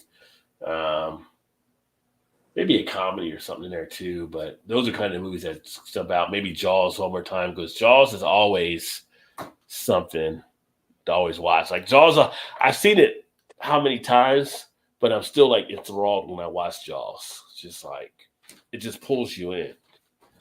We had, let's see, it's probably been 3 or 4 years ago now. There was like a local lake that had like a Jaws screening at nighttime, Yeah, and you float around in your raft or donut or whatever, watching the movie while you're in the water. How yeah. scary? How scary would that be? You know, like, I don't care how many times you've seen the movie. It's like that'd be kind of freaky. It'd be weird to have people like in the pool like try to scare you too, like come around and grab Yeah, your just seat or grab your something. leg or whatever. Yeah. Now we do have a Yeah, drive-in, like so one of the last drive-ins around town here. They do like a around Friday or around Halloween. They do like a Friday the 13th thing. yeah, So you go there and they do the old like Halloween or Friday the 13th or whatever. And they actually have some of the actual movie characters yeah. come and walk around or whatever. And like I've never been, but I feel like that'd be cool to That'd do be kind that. of cool too. Yeah. Yeah. RATN. What's up, Aubrey and skydiving? What's up, Aubrey? Yeah, Dave said Pete's Wicked Ale. Can you still find a Pete's Wicked Ale Oh, out there? that's a good question. I'd be like, just to find it before mark it off your bucket list if you can. Aubrey says, it depends. How am I dying? Am I wearing a feeding tube and a respirator or walking around with True. a diaper on? That's true too. That's a good question, Aubrey. Good question. Yeah. With a diaper on, yeah. Emerson's like asteroid. Asteroid's going to hit the Earth. So we're going now. Oh, What was that movie? What's the movie with Morgan Freeman? Deep Impact. We're going Deep Impact. Right. So we don't got Bruce Willis and the team to send to try to deflect the asteroid? I guess not. So Nope. yeah, we're not going Armageddon. 2 days. It's going to hit. It. Earth is. That's all. That's all.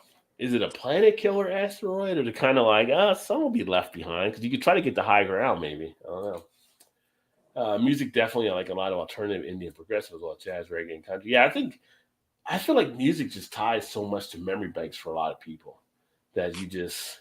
Can't you do all three though? Like listen to music, drink beer, and then watch. Well, you definitely can. You definitely. I mean, so. I know that's the question, but I want all three. I want to do all three. Well, I think that's what Emerson was saying, where he did it with his, and how you would drink and listen. No, I know. Do it. Yeah. No, I was like, but I want to choose one. I want them all. I want to do all three of them. Like I want to watch a movie, drink beer. I want to listen to music, drink beer. I want to drink beer. Yeah. We die. Yeah. I have not watched it as of yet, JT. I know about it, and I never got around to it on Netflix. But you know what? Now that the writers are going to be on strike, I'll probably have some time to fill in some shows. I'm going to definitely try to watch that there. All right. Since he brought that up, JT, what are your thoughts on that movie? Did you watch it? Yes. You don't seem like you liked it. I don't know. I didn't buy into all the hype of what it was. Maybe I thought it was. I mean, I know the premise of it. I know the premise of it as far as like kind of people putting their head in sand and type things, but yeah, I haven't watched it yet. Like it wasn't terrible, but it wasn't, in my opinion, I don't think it was as good as what the build up was for it. Yeah. Yeah, music does build. Music just it's kind of like, and I've said this before, like when you hear good music, to me at least, it's kind of like you can feel the hairs rise on your body. And when you know a good song when it's a good song. It's kind of like first time I heard Aretha Franklin hit a high note, and it's just like, whoa, type thing. You know what I mean? So when you have it, it's just something that definitely does that. And it's good. We tie so many different things. Like you think about when you're growing up, you go on your first date with the girl or whatever, or if you're a girl going with a guy, you're probably going somewhere, you're probably some song in the jukebox or something music type playing that's going to relate back to that. Or when you get married, there's probably something that you relate to from the wedding type thing, anniversary, might be something that just different life moments where music just ties into it more. That it's always around you. So I think that's where people get kind of hooked into it. Yeah, I agree with that. JT thought it was hilarious as far as Don't Look Up, he said. Did you not feel like the jokes were there for you as much? I don't know. Maybe I should go back and watch it again. No, I get it. Yes, it was, but I feel like it was more hype than what I got out of it. I don't know. Yeah. I think she was the same way because we both watched it together. I'm like, I think she liked it better than I did, but I was just like, I don't know. Maybe I was just like, it just went over my head. I'm not sure. I don't know. Yeah. But I wasn't as impressed with it as reviews and people were saying about it. Well, it could be a mixed bag depending. So, I mean, like I said, I haven't watched it yet. I do want to watch it. I just haven't gotten around to it. But now I don't think it was terrible, but I don't think it was on the level of what the critics or people were saying. Like, oh, it's a must-see. You got to watch it. It was so great. It was like, and maybe it was overhyped for me going into it, knowing that's what people were saying about it. And I was like, I didn't see that, but I know people were trying to draw it to parallels of some of today's times on stuff too. So yeah, like I said, it wasn't terrible, and I think it's worth watching, but I just didn't get it to the level of what it was getting acclaimed for. Yeah. Imagine if Esther were coming, but Trump was president. Idiocracy, Dr. Strange. I I'll be interesting to see. Well, I mean, obviously we have Space Force with Trump, so we have that covered. I believe. I think we did a Space Force. I know that was a plan. So I don't know who's on the Space Force team. I know they were creating it at the time. So You're right. It was a thought anyway. I feel like tuition or not, but I feel like our Space Force is more like Voltron. You know, where they come together and unite. Giant robot shows up. Space Force unite. It's like, oh, Voltron's here. We're good. Yeah. Break. Let's break. The ultimate Power Rangers. It doesn't have the rewatch potential of the other two movies. Was there other two movies for Don't Look Up? Bit heavy-handed in places, but I liked it. JT said, not Trump, but Carrie Lake is better. I didn't hate it, but I don't think it lived up to what everybody was like. Oh, you must watch it. It's so good. It's like, yeah. I don't know. So now you're making a horror film if you're making Carrie Lake president, JT. That's just not right. It's not right. We're all screwed at that point. Yeah. Yeah. That's definitely a Don't Look Up type thing if she were president, I'm sure. I think she's still trying to sue Arizona, by the way. I think it's over. It's just over. Just let it go. Let it go. Right. Yeah. Could watch Dr. Strangelove over and over, but not Don't Look Up. Yeah, Dr. Strangelove is a classic, so a lot of people will definitely go back and revisit it. I think it's been years since I've seen it, but it's one of those movies that when you watch it, it gets you. Like I was talking about Jaws. How many times have I seen Jaws? But yet, if I'm flipping through and it's on, I get into it and I'm watching it. It's like, there's certain movies. Jaws, Goodfellas is kind of that way. If I'm in there long enough, Pulp Fiction can be that way. I got like a short window of Pulp Fiction. It's kind of like it's on, and if I'm looking at it, it's like what time? It's like, oh, I like that part. Like, and then if I'm in it like past 5 minutes, I'm in for the haul. So it's got to be a quick decision if either I'm in or I'm out. Because if I'm in too far and it gets to the one scene and it's just like kicks over, it's like, okay, I'm on it now. But yeah, some movies hook you in. For me, Tombstone right off the bat. Tombstone's on for sure one. Yeah. Shawshank Redemption's another for me. Yeah. If I'm scrolling through and I see it, I'm like, okay, I don't know what I'm doing for the rest of the night. Or the rest whenever it's on. I don't care what part it's in. I just watch it. And from also find Blindside that way also.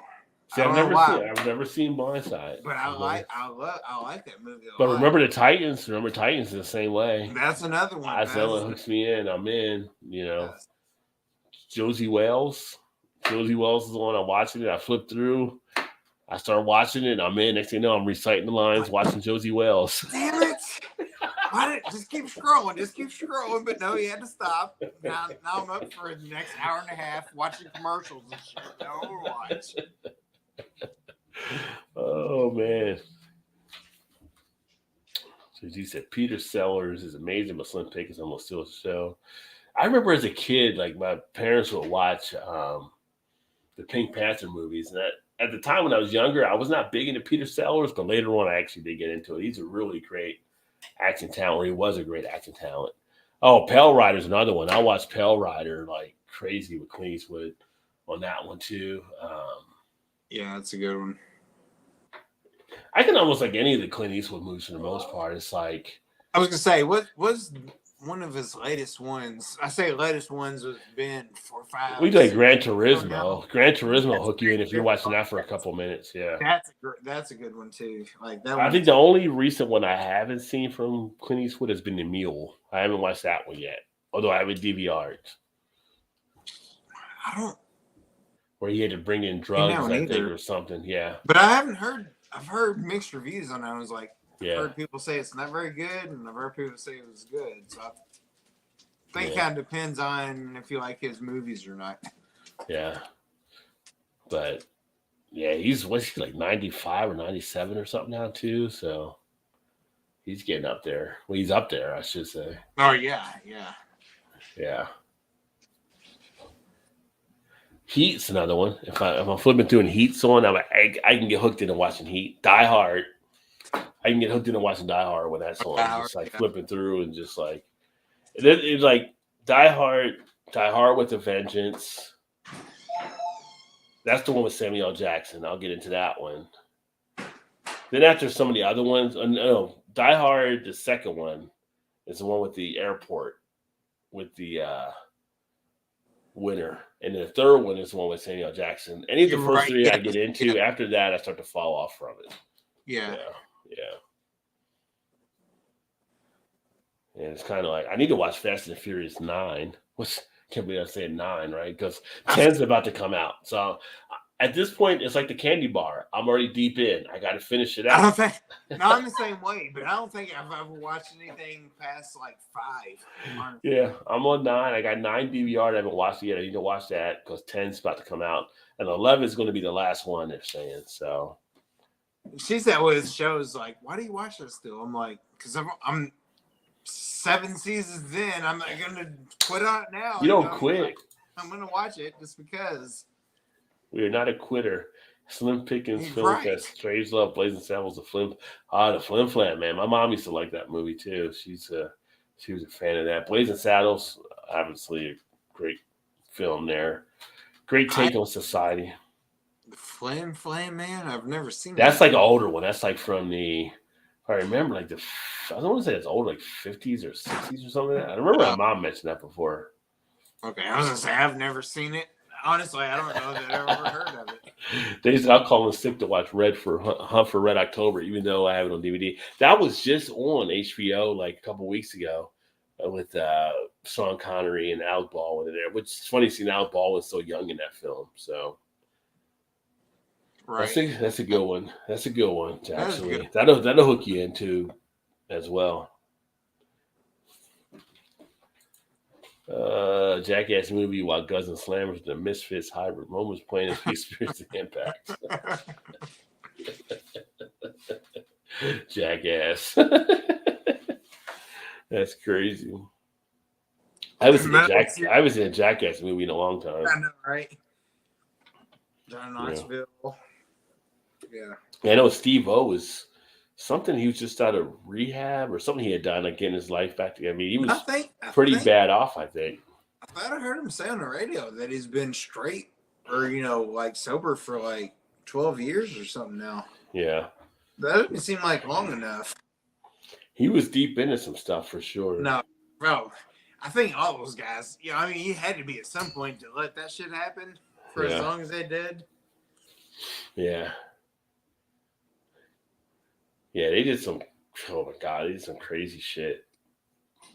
Not just even in the movie, just when they had Jackass on MTV, it was just like crazy stuff. Right, yeah.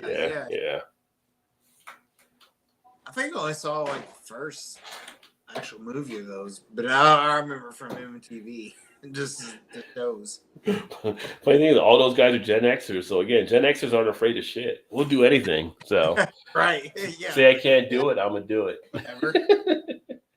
Is it gonna kill me? No. Okay, then I'm gonna do it. So 13 year for Steve-O, Emerson said. 13, yeah, okay. That's what I was thinking. It was like 12 or, I was thinking it was wow, did well. Yeah. What up? That's awesome.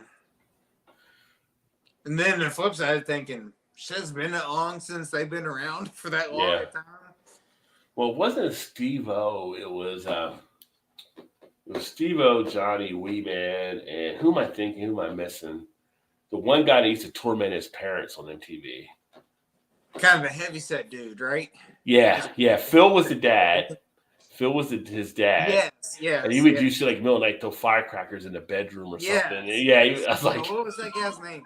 I know you're talking about. What was that? Bam. It was Bam that did that. Bam, Emerson just said, Bam Margella. Yeah. And he would just do some crazy, like, they had to almost hate having him as a kid at some point, I think. He would just, but, they were making money off of MTV as well, sure. So, I was going to say, I probably didn't hate him so much because it's like, okay, there's a paycheck coming. Yeah. He did something one time where he put all the firecrackers or stuff like that in his van or whatever. When his dad would go to work or whatever. Yeah, he tormented the shit out of Phil. He tormented the shit out of him for sure. He knew the line with his mom, but his dad, he would take it over the level for sure. Oh, yes. Yeah. That's some great nowadays. I don't even think, could they put Jackass on TV nowadays? It'd have to be a movie, right? Because on TV, it probably like people would be upset about stuff. I would think so. I don't. Who knows, man? I mean, it's like, who knows? Like, just try it and see. You know what I mean? Just try and see. I don't know anymore. It's just like, yeah. Got some that's like, no, we're not watching that. So, oh yeah, this is great. And someone's like, yeah, who cares? Whatever. It's like, just I was flipping through YouTube and they had like episodes from like All in the Family and Jeffersons and some of that. And they're like, I don't know if you could air some of those episodes nowadays. But some of the stuff they were saying, it was just like, no, for sure. It was in your face with stuff. I mean, it was, good on the stuff that was actually out there. But it's like nowadays, I think people would be upset or bothered by it. So I don't know. I feel Times like have changed. What's his name that made all those shows? Norman Lear. Yeah, Norman Lear is like, there's no way any of those shows would probably make it today. I mean, they did the live stuff more recently in the comeback of it, but I feel like it was probably tamed down what they did compared to what they did back then.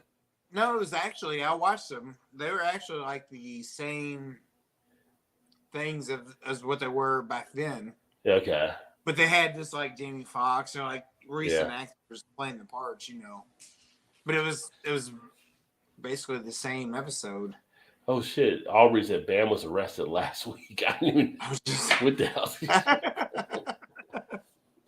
Was he trying to do a jackass stunt? Like, probably. Yeah. Shoot firecrackers out of his ass or something. He was doing something. Speaking of stunts, so YouTube, they got these channels that people do pranks on people. And I was watching one of them.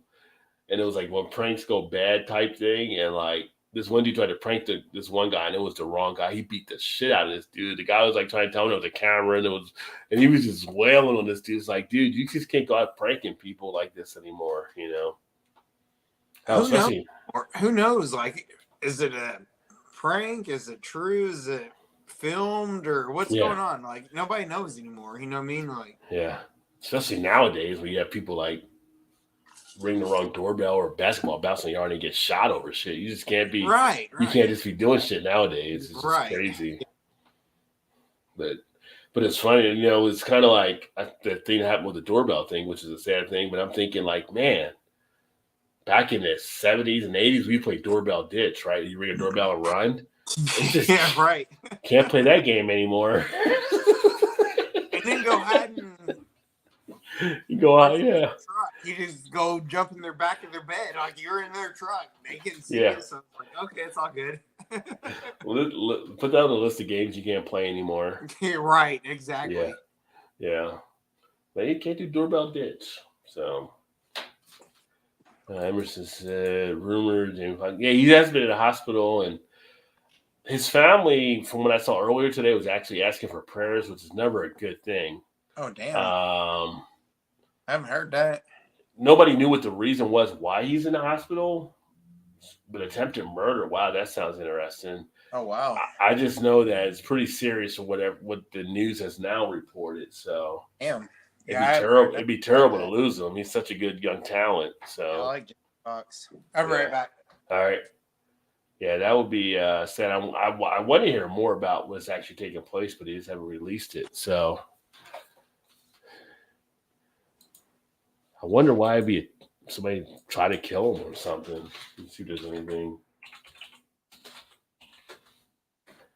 Like, did somebody have a joke go wrong or something, or what? There was a thing online here. It said Kevin Hart actually posted an update and said it's actually looks like he's getting better as far as progression.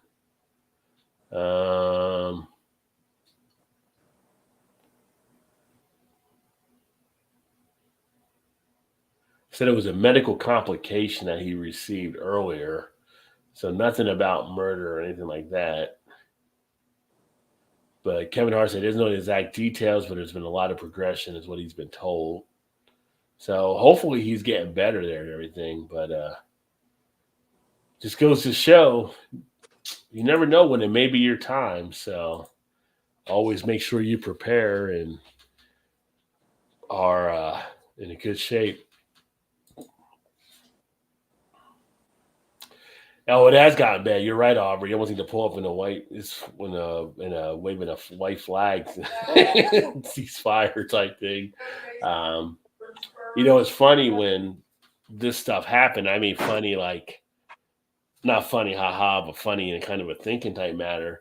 So when I years ago, back in the '90s, when I was actually working for a company where I was selling insurance, I got lost in that area down in Kentucky, and it was kind of a rural type area. But I had actually pulled up to a house, like in their driveway, to kind of knock on the door, kind of ask them some information because this was early '90s, so really before GPS and all that stuff was out there, to kind of see where I was, and knocked on the door, and the person came, and the person told me where I was and where I need to go and all that kind of stuff. But nowadays, I feel like I couldn't do that, like because it was like this rural part of Kentucky where there was like no city lights type thing, and it was just like you're just walking up to a door and like knocking on it, and it was like 8 o'clock at night or whatever, so it wasn't real late, but it was just like it wasn't a lot of lights and stuff. Nowadays, people are getting like shot when they do shit like that. So it's kind of like a different change of the times, as far as how that happens. But I was talking with Aubrey Todd, who said how things have gotten kind of bad. I was telling him how I got lost one time. Oh, okay. And it was like out in rural Kentucky, like down in Dry Ridge, Kentucky, which you probably know Dry Ridge. And it was like 8 o'clock at night back in the early '90s, and I was lost. And I went up and knocked on the door to find out where I was. And the person was kind and all kind of stuff, and they told me where I needed to go and stuff. But nowadays, you do something like that, you'd be nervous to do that just because the way things are happening and stuff is crazy. People have gotten more defensive and more insulated, and you don't know who's listening to what and who maybe have certain pre-ideas on things that it's just scary. So, yeah. I mean, you just never know nowadays, period, regardless. Yeah. So, but unfortunately, those are the times we're kind of in that regard. But, yeah.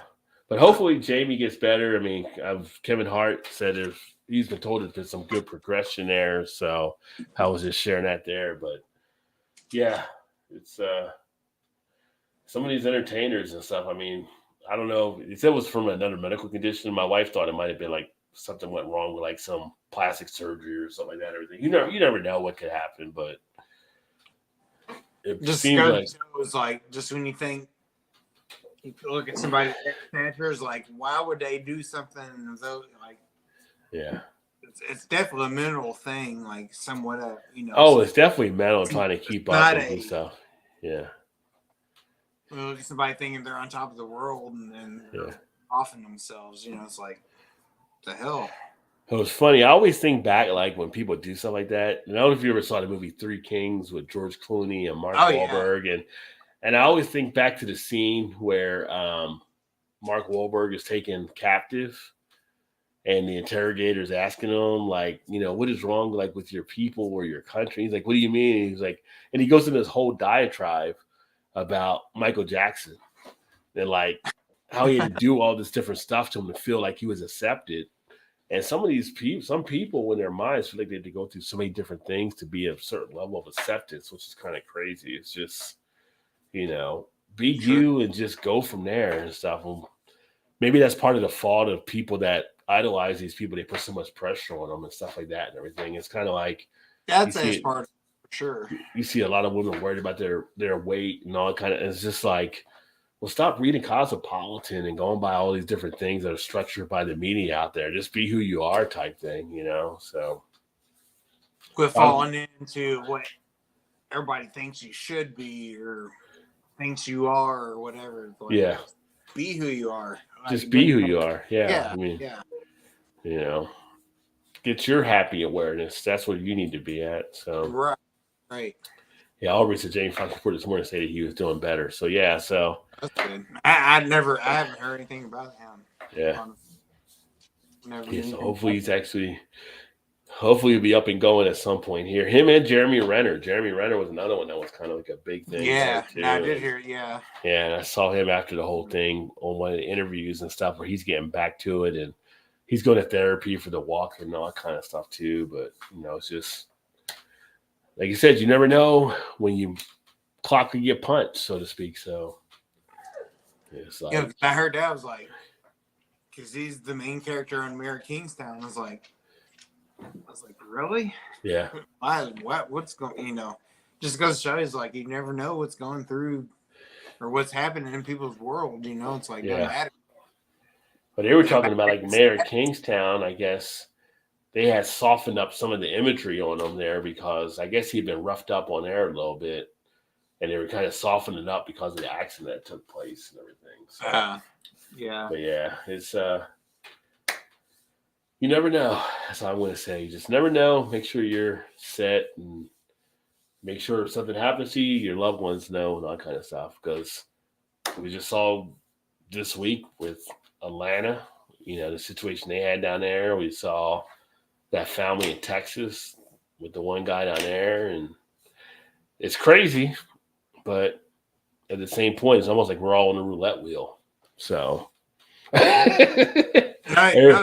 And then the people that come out and they're always like, I can't believe it happened here. I'm like, really? Like, there's no spot where it couldn't happen anymore. Right. I keep telling my one friend in Canada, my one college friend from Canada, he's always saying, yeah, you guys got to fix that in the States. It's like, oh, it's not as bad as you think. It's not as bad as you think. And it's just like, I can't even say it's not as bad as you think anymore because it could happen at any point. It's just like, for whatever stupid reason it may be, ringing the doorbell, bouncing the ball into the wrong yard, it's, those are just like one-off type incidents, but it could be something like somebody just walks into the hospital waiting room like in Atlanta and just does something. It's just crazy right now. Could be a bad day. Somebody's not to end the show on a bummer note. Just saying. Whatever, you know what I mean? It's like you just don't know anymore. It's like always make sure you let your loved ones know. If somebody cuts you off on the highway, you can't flip them off or something because you're afraid somebody might pull a gun and shoot you for doing that shit. You know what I'm saying? Like that can happen too. Yeah. It's not that simple anymore. It's like, let's let it go. It's not that, like, who cares? You know what I mean? Like, doesn't matter. Yeah, it's a point where things got off of being as respectful. Even if you didn't disagree with people, there used to be a respectful type thing to it. But yeah, I don't even know where we're at right now. So no. Yeah. It's sad to see. Yeah. Damn it, I hate to leave the show in a bummer. I know, right? We need to do something good just because. I'll never forget the 82-year-old drunk guy that smokes giving me advice. Rule left for sure. Yeah, right. Yeah, but it's unfortunately that's where we're at. But at the same point, just know we're not in the worst spot ever because there are a lot of countries where it's a lot worse too. You look at Sudan and some of these other spots around the world that are definitely more restrictive. And if you're freaking in the Ukraine right now, you might be sitting there watching TV and all of a sudden a missile hits your building. It's kind of just, so we're not the worst type thing. We're still in a decent society that we have enough stuff bad, happening. But it's just worse. Exactly. So in that regard, we're in a better spot. I don't even know how to answer that. It's just like we're higher up, I guess you could say. So it's got to be something positive then going into the weekend. We gotta have a clip of something. Play the kid from what's his name that does the videos of selling beer on the streets or whatever. Yeah. Something funny. You gotta do something funny. You just gotta do something. All right. Well, that being said, we're going to go ahead and get signed off here. But before we go, what the fuck you doing, man? I've been treated by the owner of the store. You said what? I've been treated by the owner of the store. You been treated by the owner of the store? Yeah, just walk on. Don't worry about it. And I know the owner, and trust me, if he is to come back towards you, you are to be executed. You and everybody else. Hey, just walk on. He walking? No, okay. you're walking. Me too. You.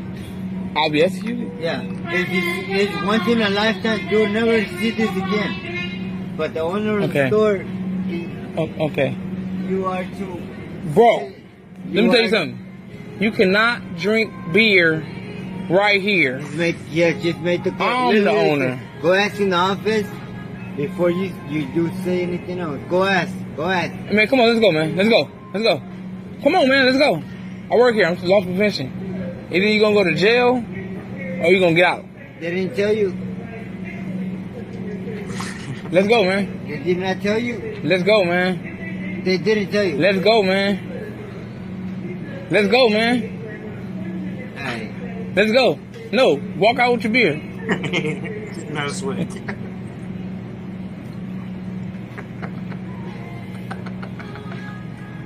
The owner of the store treated me one 6-pack within the store. I was able to drink one beer. Your whole family ought to be executed. My whole family? Yeah. Damn. No, not mine. Yours. Or mine? No, not Okay, man. Let's go, man. Let's go. just you. It's me. You wouldn't Alright. never understand. Okay. So where am I going? You going the fuck out the store? Oh, language.